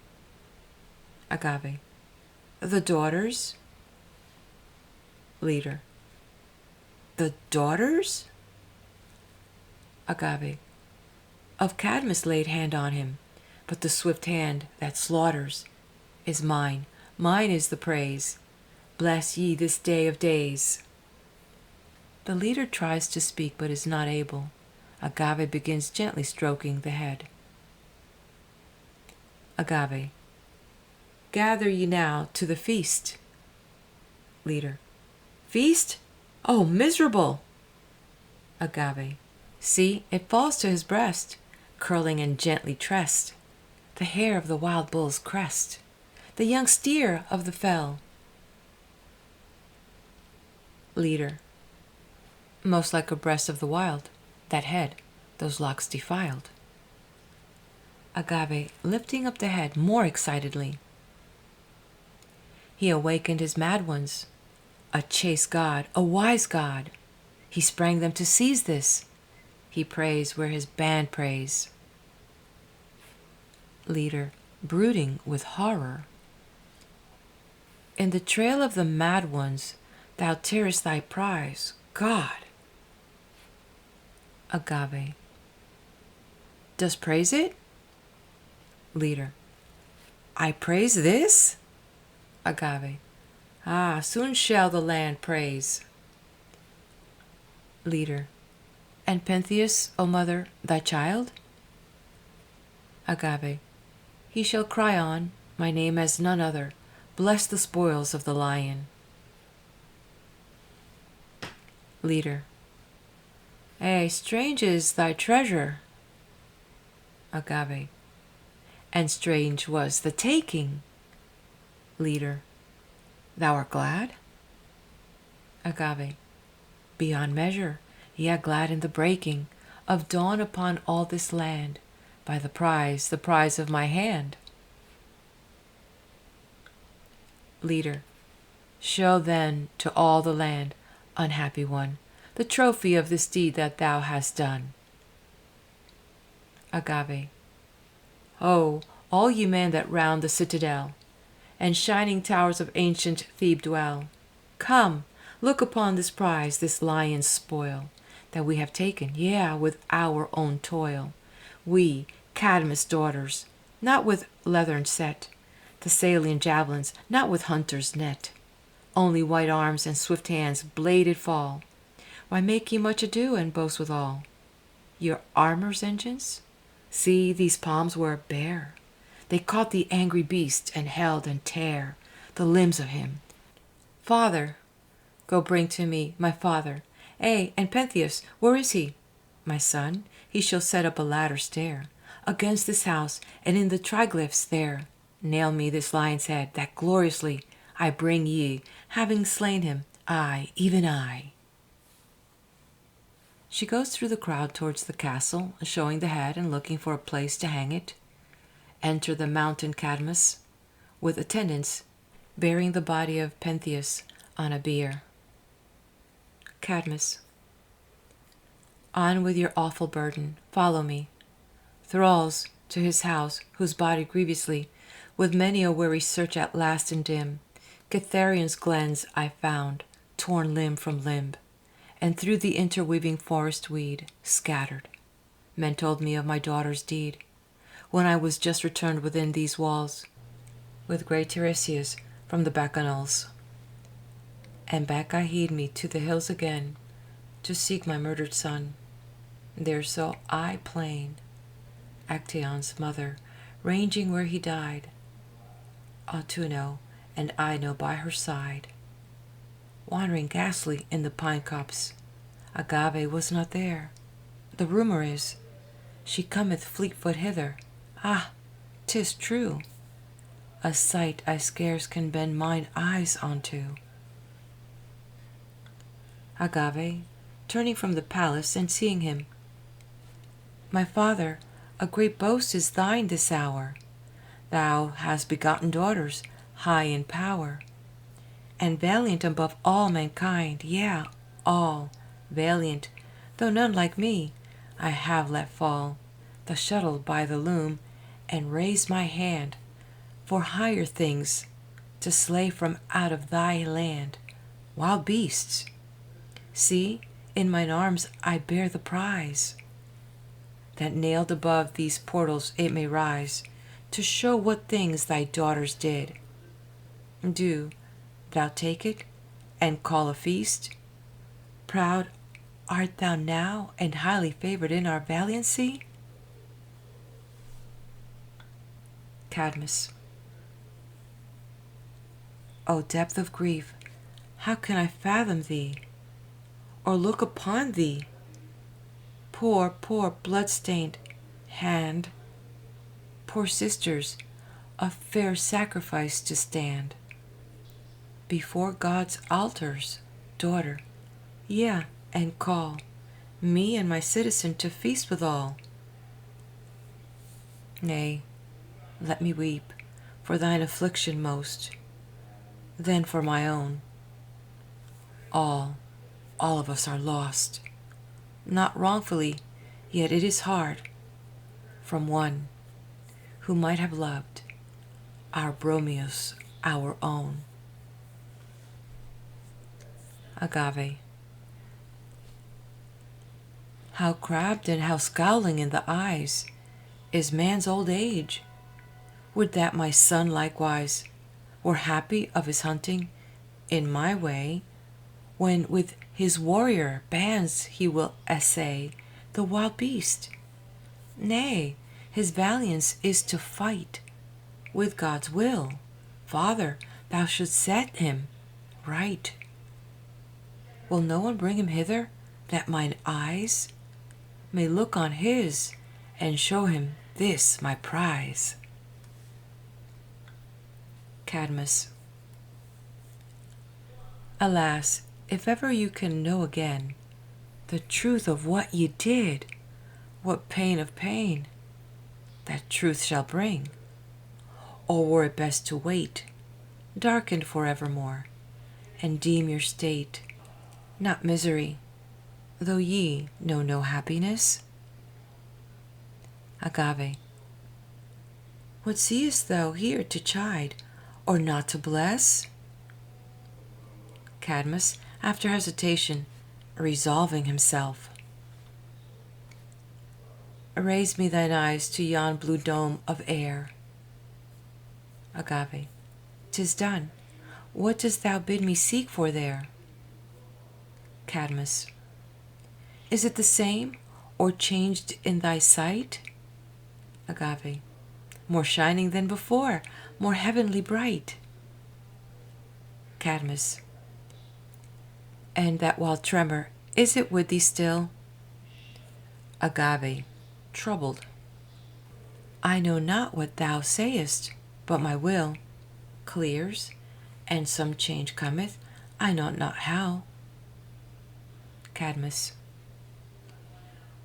Canst hearken then, being changed, and answer now? Agave. I have forgotten something, else I could. Cadmus. What husband led thee of old from mine abode? Agave. Echion, whom men named the child of earth. Cadmus. And what child in Echion's house had birth? Agave. Pentheus, of my love and his father's bread. Cadmus. Thou bearest in thine arms a head. What head? Agave, beginning to tremble and not looking at what she carries. A lion's, so they all said in the chase. Cadmus. Turn to it now, 'tis no long toil, and gaze. Agave. Ah, but what is it? What am I carrying here? Cadmus. Look once upon it full, till all be clear. Agave. I see most deadly pain. Oh, woe is me! Cadmus. Wears it the likeness of a lion to thee? Agave. No, 'tis the head, O God, of Pentheus, this! Cadmus. Blood-drenched ere thou wouldst know him, 'tis his. Agave. Who slew him? How came I to hold this thing? Cadmus. O cruel truth, is this thine homecoming? Agave. Answer! My heart is hanging on thy breath. Cadmus. 'Twas thou and thy sisters wrought his death. Agave. In what place was it? His own house, or where? Cadmus. Where the dogs tore Actaeon, even there. Agave. Why went he to Kithaeron? What sought he? Cadmus. To mock the god and thine own ecstasy. Agave. But how should we be on the hills this day? Cadmus. Being mad, a spirit drove all the land that way. Agave. 'Tis Dionysus hath done it, now I see. Cadmus earnestly. You wronged him. You denied his deity. Agave, turning from him. Show me the body of the son I love. Cadmus, leading her to the bier. 'Tis here, my child, hard was the quest thereof. Agave, laid in due state? As there is no answer, she lifts the veil of the bier and sees. Oh, if I wrought a sin, 'twas mine. What portion had my child therein? Cadmus. He made him like to you, adoring not. The god, who therefore to one bane hath brought, you and this body, wrecking all our line, and me. No man-child was ever mine. And now this first fruit of the flesh of thee, sad woman, foully here and frightfully lies murdered, whom the house looked up onto, kneeling by the body. O child, my daughter's child, who heldest true my castle walls, and to the folk a name of fear thou wast, and no man sought to shame my grey beard when they knew that thou wast there. Else had they swift reward, and now I fare forth in dishonor, outcast, I, the great Cadmus, who sowed the seed rows of this state of Thebes, and reaped the harvest wonderful. O my beloved, O still beloved, and alway beloved, never more than shalt thou lay thine hand to this white beard, and speak to me, thy mother's father. Ask who wrongeth thee, who stints thine honor, or with malice stirs thine heart? Speak, and I smite thine injurers. But now, woe, woe to me and thee also. Woe to thy mother and her sisters. Woe, alway.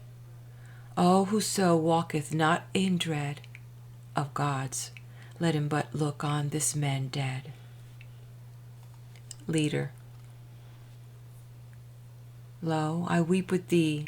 'Twas but due reward God sent on Pentheus, but for thee 'tis hard.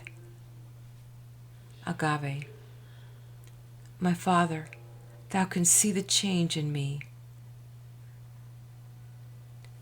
A page or more has there been torn out of the MS, from which all our copies of the Bacchae are derived.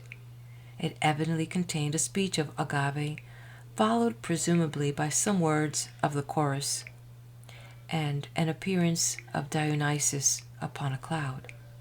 He must have pronounced judgment upon the Theban in general, and especially upon the daughters of Cadmus, have justified his own action and declared his determination to establish his godhead. Where the MS begins again, we find him addressing Cadmus. Dionysus. And tell of time, what gifts for thee he bears, what griefs and wonders in the winding years. For thou must change and be a serpent thing, strange, and beside thee she whom didst bring of old to be thy bride from heaven afar, Harmonia, daughter of the Lord of War. Yeah, and a chariot of kine, so spake the word of Zeus. Thee and thy queen shall take through my lands, lord of a wild array of orient spears, and many towns shall they destroy beneath thee, that vast horde, until they touch Apollo's dwelling and fulfill their doom, back driven on stormy ways and steep. 3 only and thy spouse shall Ares keep, and save alive to the islands of the blest. Thus speaketh Dionysus, son confessed, of no man but of Zeus. Ah, had ye seen truth in the hour, ye would not all had been well with ye, and the child of God your friend. Agave. Dionysus, we beseech thee, we have sinned. Dionysus, too late, when there was time, ye knew me not. Agave, we have confessed, yet is thine hand too hot. Dionysus, ye mocked me, being God. This is your wage. Agave, should God be like a proud man in his rage? Dionysus, 'tis as my sire Zeus willed it long ago. Agave, turning from him almost with disdain. Old man, the word is spoken. We must go. Dionysus, and seeing ye must, what is it that you wait? Cadmus, child, we are come into a deadly strait. All, though poor sufferer and thy sisters twain, and my sad self, far off to barbarous men, a grey-haired wanderer, I must take my road, and then the oracle, the doom of God, that I must lead a raging horde far flown, to prey on Hellas, lead my spouse, mine own, Harmonia, Ares' child, discorporate, and haunting forms, dragon and dragon mate, against the tombs and altar stones of Greece, lance upon lance behind us, and not cease from toils like other men, nor dream, nor past, the foam of Acheron find my peace at last. Agave, Father, and I must wander far from thee? Cadmus, O child, why wilt thou reach thine arms to me, as yearns the milk-white swan when old swans die? Agave, where shall I turn me else? No home have I. Cadmus, I know not. I can help thee not. Agave, farewell, O home, O ancient tower. Lo, I am outcast from my bower, and leave ye for a worser lot. Cadmus, go forth to misery, the way Actaeon's father went. Agave, Father, for thee my tears are spent. Cadmus, nay, child, 'tis I must weep for thee and for thy sisters twain. Agave, on all this house, in bitter wise, our Lord and Master, Dionysus, hath poured the other dregs of pain.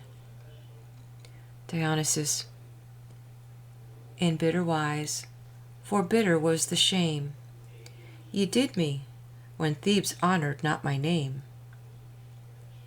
Agave, then lead me where my sisters be, together let our tears be shed, our ways be wandered, where no red Cytherean waits to gaze on me. Nor I gaze back, no thyrsus stem, nor song, nor memory in the air. Oh, other bacchanals be there, not I, to dream of them.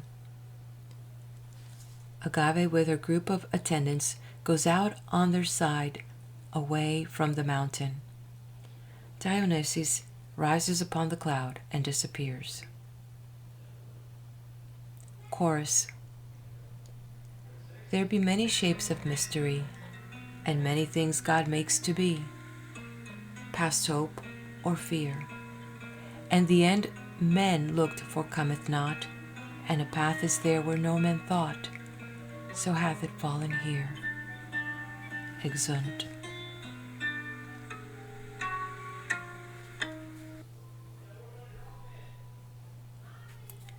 End of the reading of the Bacchae. And now I'm going to move on, if you're interested, in the notes on the Bacchae. The explanatory notes are by Gilbert Murray, M.A.L.L.D., Emeritus Professor of Greek in the University of Glasgow. Introductory note. The Bacchae, being from one point of view a religious drama, a kind of mystery play, is full of allusions both to the myth and to the religion of Dionysus. 1. The myth. As implied by Euripides, Cybele, daughter of Cadmus, being loved by Zeus, asked her divine lover to appear to her once in his full glory. He came, a blaze of miraculous lightning, in the ecstasy of which Cybele died, giving premature birth to a son. Zeus, to save this child's life and make him truly God as well as man, tore open his own flesh and therein fostered the child till, in due time, by a miraculous and mysterious second birth, the child of Cybele came to full life as God. 2. The religion of Dionysus is hard to formulate or even describe, both because of its composite origins and because of its condition of constant vitality, fluctuation, and development. A. The first datum, apparently, is the introduction from Thrace of the characteristic god of the wild northern mountains, a god of intoxication, of inspiration, a giver of superhuman or immortal life.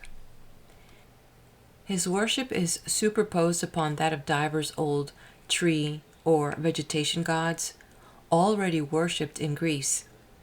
He becomes specially the god of the vine, originally a god of the common folk, despised and unauthorized.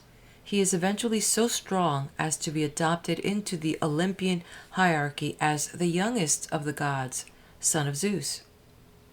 His quote-unquote Olympian name, so to speak, is Dionysus, but in his worship he is addressed by numbers of names, more or less mystic and secret: Bromius, Bacchus or Bacchus, Iolcos, Eleutherus, Zagreus, Sebaceous, etc.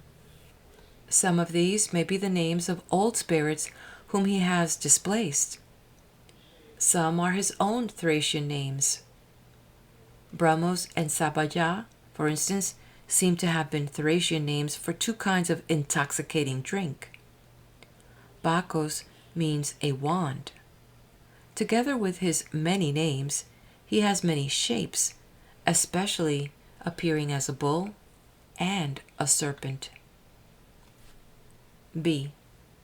This religion, very primitive and barbarous, but possessing a strong hold over the emotions of the common people, was seized upon and transfigured by the great wave of religious reform known under the name of Orphism, which swept over Greece and South Italy in the 6th century BC, and influenced the teachings of such philosophers as Pythagoras, Aristeas, Empedocles, and the many writers on purification and the world after death.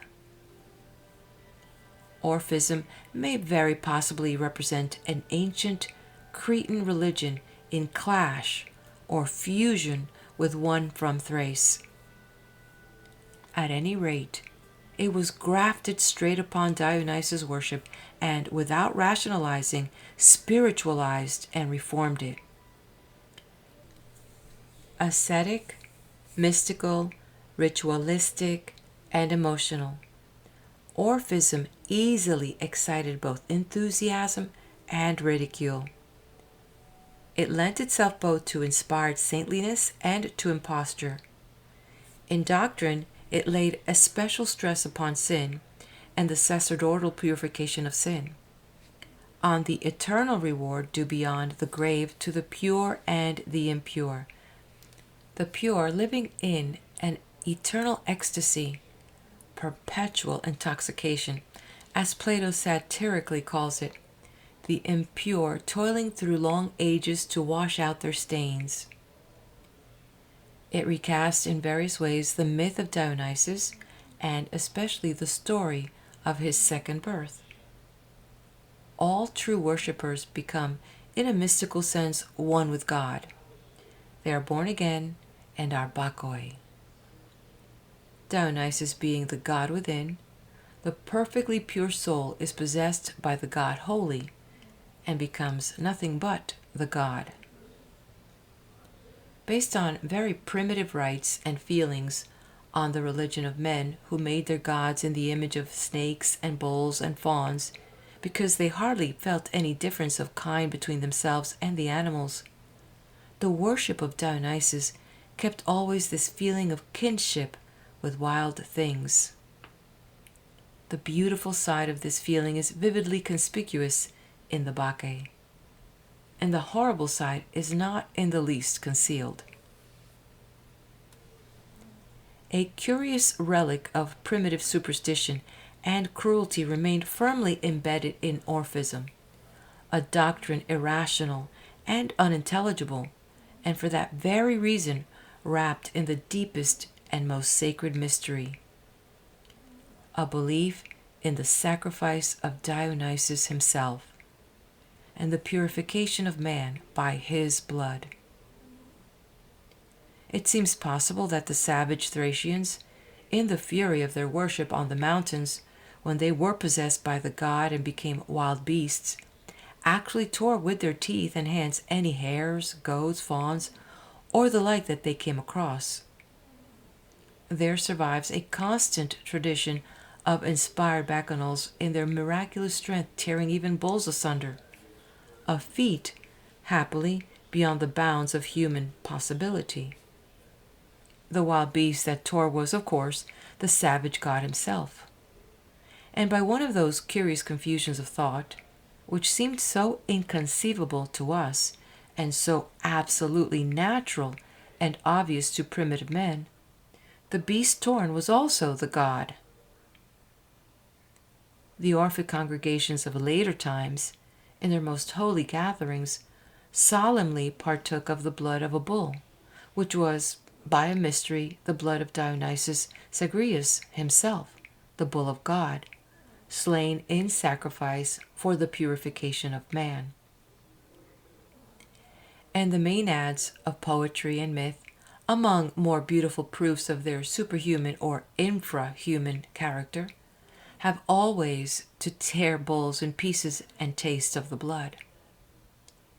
It is noteworthy, and throws much light on the spirit of Orphism, that apart from this sacramental tasting of the blood, the Orphic worshipper held it an abomination to eat the flesh of animals at all. The same religious fervor and zeal for purity which made him reject the pollution of animal food made him at the same time cling to a ceremonial which would utterly disgust the ordinary hardened flesh-eater. It fascinated him just because it was so incredibly primitive and uncanny, because it was a mystery which transcended reason. It will be observed that Euripides, though certainly familiar with Orphism, which he mentions in the Hippolytus and treated at length in the Cretans, see the appendix, has, in the Bacchae, gone back behind Orphism to the more primitive stuff from which it was made. He has little reference to any specially Orphic doctrine, not a word, for instance, about the immortality of the soul, and his idealization or spiritualization of Dionysus worship proceeds along the lines of his own thought, not on those already faced by the Orphic teachers. Page 80, line 17. Asia, all that by the salt sea lies, i.e., the coast of Asia Minor inhabited by Greeks, Ionia, Aeolus, and Doris. Page 80, line 27, from Diane seed. Diane equals belonging to Zeus. The name Dionysus seemed to be derived from Dios, the genitive of Zeus. Page 81, line 50. Should this Theban town essay with wrath and battle? This suggestion of a possibility which is never realized or approached is perhaps a mark of the unrevised condition of the play. The same may be said of the repetitions in the prologue. Pages 82 through 86, lines 64 through 169. This first song of the chorus covers a great deal of Bacchic doctrine and myth. The first strophe, O blessed he in all wise, describes the bliss of Bacchic purity. The antistrophe gives the two births of Dionysus from Cybele and from the body of Zeus, mentioning his mystic epiphanies as bull and as serpent. The next strophe is an appeal to Thebes, the birthplace or nurse of the god's mother Cybele. The antistrophe, an appeal to the cavern in Crete, the birthplace of Zeus, the god's father, and the original home of the mystic timbrel. The epode, or closing song, is full, not of doctrine, but of the pure poetry of the worship. Pages 86 through 95, lines 170 through 369. Tiresias and Cadmus. Tiresias seems to be not a spokesman of the poet's own views, far from it, but a type of the more cultured sort of Dionysiac priest, not very enlightened, but ready to abate some of the extreme dogmas of his creed, if he may keep the rest. Cadmus, quite a different character, takes a very human and earthly point of view. The god is probably a true god, but even if he is false, there's no great harm done, and the worship will bring renown to Thebes and the royal family. It is noteworthy how full of pity Cadmus is, the sympathetic kindliness of the sons of this world as contrasted with the pitilessness of the gods and their devotees. See especially the last scenes of the play. Even his final outburst of despair at not dying like other men, page 152, shows the same sympathetic humanity. Pages 89, lines 215 and 262. Pentheus, though his case against the new worship is so good, and he might so easily have been made into a fine martyr, like Hippolytus, is left harsh and unpleasant, and very close in type to the ordinary tyrant of Greek tragedy. See pages 118. It is also noteworthy, I think, that he is, as it were, out of tone with the other characters. He belongs to a different atmosphere, like, to take a recent instance, Golaud in Peleus at Melisande. Page 91, line 263. Injurious king. It is a mark of a certain yielding to stage convention in Euripides' later style that he allows the chorus leader to make remarks which are not asides, but are yet not heard or noticed by anybody. Page 91, line 264. Sower of the giant's sod. Cadmus, by divine guidance, slew a dragon and sowed the teeth of it like seed in the field of Ares. From the teeth rose a harvest of earth-born, or giant warriors, of whom Echion was one. Page 92, line 287. Learn the truth of it, cleared from the false. This timid essay in rationalism reminds one of similar efforts in Pindar. It is the product of a religious and unspeculative mind, not feeling difficulties itself, but troubled by other people's questions and objections. See above on Tiresias. Page 92, line 292, the world encircling fire. This fire, or ether, was the ordinary material of which phantoms or apparitions were made. Pages 93 through 95, lines 330 through 369. These three speeches are very clearly contrasted. Cadmus, thoroughly human, thinking of sympathy and expediency, and vividly remembering the face of his other grandson, Actaeon. Pentheus, angry and tyrannical. Tiresias, speaking like a Christian priest of the Middle Ages, almost like Tennyson's Beckett. Page 95, line 370. The goddess Osia, purity, seems to be one of the many abstractions which were half personified by philosophy and by Orphism. It is possible that the word is really adjectival, immaculate one, and originally an epithet of some more definite goddess, as Miss Harrison suggests of Nemesis. In this and other course, it is very uncertain how the lines should be distributed between the whole chorus, the two semichoruses, and the various individual choritae. Pages 97 through 98, lines 402 through 430. For the meaning of these lines, see Introduction, pages 61, 62. Page 100, line 471. These emblems. There were generally associated with mysteries or special forms of worship, certain relics or sacred implements without which the rites could not be performed. Herodotus 7:153, where Tilenus of Gela stole the sacred implements or emblems of the nether gods, so that no worship could be performed, and the town was, as it were, excommunicated. Page 103, line 493, the soldiers cut off the tress. The stage directions here are difficult.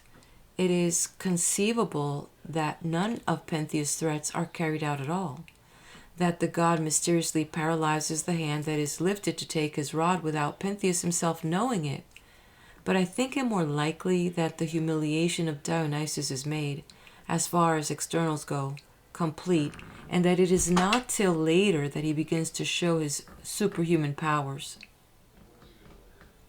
Page 104, line 508, so let it be. The name Pentheus suggests a mourner from penthos, mourning. Page 105, line 519, Achelous, roaming daughter. Achelous was the father of all rivers. Page 107, line 556, in thine own NYSA. An unknown divine mountain, formed apparently to account for the second part of the name Dionysus. Page 107, line 571, cross the Lydius. These are rivers of Thrace, which Dionysus must cross in his passage from the east, the Lydius, the Axios, and some other, perhaps the Halichmon, which is called the father stream of Story. Page 108, line 579, a voice, a voice. Bromius, the god of many voices, for whatever the real derivation, the 5th century Greeks certainly associated the name with bromo, to roar, manifests himself as a voice here and below, page 136. Page 109 through 112, lines 602 through 641, Ye damsels of the morning hills. This scene in longer meter always strikes me as a little unlike the style of Euripides and inferior. It may mark one of the parts left unfinished by the poet and written in by his son, but it may be that I have not understood it. Page 118, line 781. Call all who spur the charger. The typical Heracles vein of the tragic tyrant. Page 120 through 124, lines 110. This scene of the hypnotizing, if one may use the word, of Pentheus probably depends much on the action, which, however, I have not ventured to prescribe. Pentheus seems to struggle against the process all through, to be amazed at himself for consenting, while constantly finding fresh reasons for doing so. Page 121, line 822. Am I a woman then? The robe and coif were, in the original legend, marks of the Thracian dress worn by the Thracian followers of Dionysus, and notably by Orpheus. The tradition became fixed that Pentheus wore such a robe and coif, and to the Greeks of Euripides' time, such a dress seemed to be a woman's. Hence this turn of the story. See above, page 167. Page 125, lines 177 through 881, the refrain of this chorus about the fawn is difficult to interpret. I have practically interpolated the third line, to stand from fear set free, to breathe and wait, in order 1. To show the connection of ideas, 2. To make clearer the meaning, as I understand it, of the two Orphic formula. What is beautiful is beloved forever, and a hand uplifted over the head of hate. If I am wrong, the refrain is probably a mere cry for revenge, in the tone of the refrain, hither for doom, indeed, on page 132. It is one of the many passages where there is a sharp antagonism between the two spirits of the chorus, first, as furious bacchanals, and secondly, as exponents of the idealized Bacchic religion of Euripides, which is so strongly expressed in the rest of this wonderful lyric. Page 127, line 920. Is it a wild bull, this? Pentheus, in his Bacchic possession, sees fitfully the mystic shapes of the god beneath the human disguise. This second sight, the exaltation of spirit and the feeling of supernatural strength come to Pentheus as they come to the two old men, but to them the change came peacefully and for good. To Pentheus it comes by force, stormily and for evil, because his will was against the god. Page 131, line 976. O hounds raging and blind, spirits of madness. This lyrics prepares us for what follows, especially for Agave's delusion, which otherwise might have been hard to understand. I have tried to keep the peculiar meter of the original, the dogmatic, with a few simple licenses. The scheme is based on iamcretic or diactylcretic, the latter being much commoner. Page 133, lines 997 through 1011. The greater part of this chorus is generally abandoned as unintelligible and corrupt. The last 10 lines, knowledge, we are not foes, will, I think, make sense if we accept a very slight conjecture of my own. Ein ton, let them blow, instead of the impossible ei ton. The 4 lines before that, a straight pitiless mind, are an almost literal translation of the MS, reading which, however, is incorrect in meter and therefore cannot be exactly what Euripides wrote. Page 134, line 1036. And deemest thou Thebes so beggared? The couplet is incomplete in the MS, but the sense needed is obvious. Page 137, line 1120. Let it not befall through sin of mine. This note of unselfish feeling, of pity and humanity, becomes increasingly marked in all the victims of Dionysus towards the end of the play, and contrasts the more vividly with the god's pitilessness. Cadmus is always gentle, and always thinking of the sufferings of others, and indeed, so is Agave, after her return to reason, though with more resentment against the oppressor.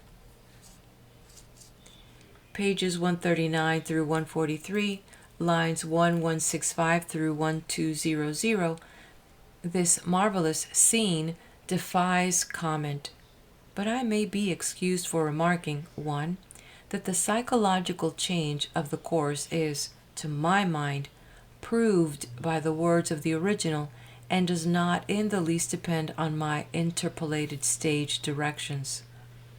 2, the extraordinary exultation of Agave is part of her Bacchic possession. It is not to be supposed that if she had really killed a lion, such joy would be the natural thing. Page 141, after line 1183, the leader tries to speak. It is also possible that by some error of a scribe, 2 lines have been omitted in the MS. But I think the explanation given in the text more probable and more dramatic. Pages 142, line 1195, and Pentheus, O mother.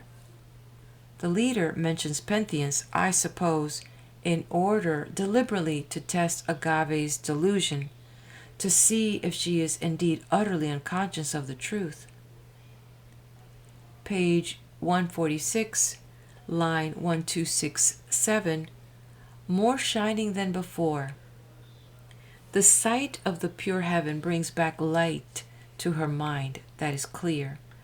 But does she mean that the sky is brighter because of her madness, which still remains, or that it is brighter now, after having been darkened in her madness? Page 149, line 1313, and now I fare forth in dishonor. He has not yet been sentenced to exile, though he might well judge that after such pollution all his family will be banished. But probably this is another mark of the unrevised state of the play.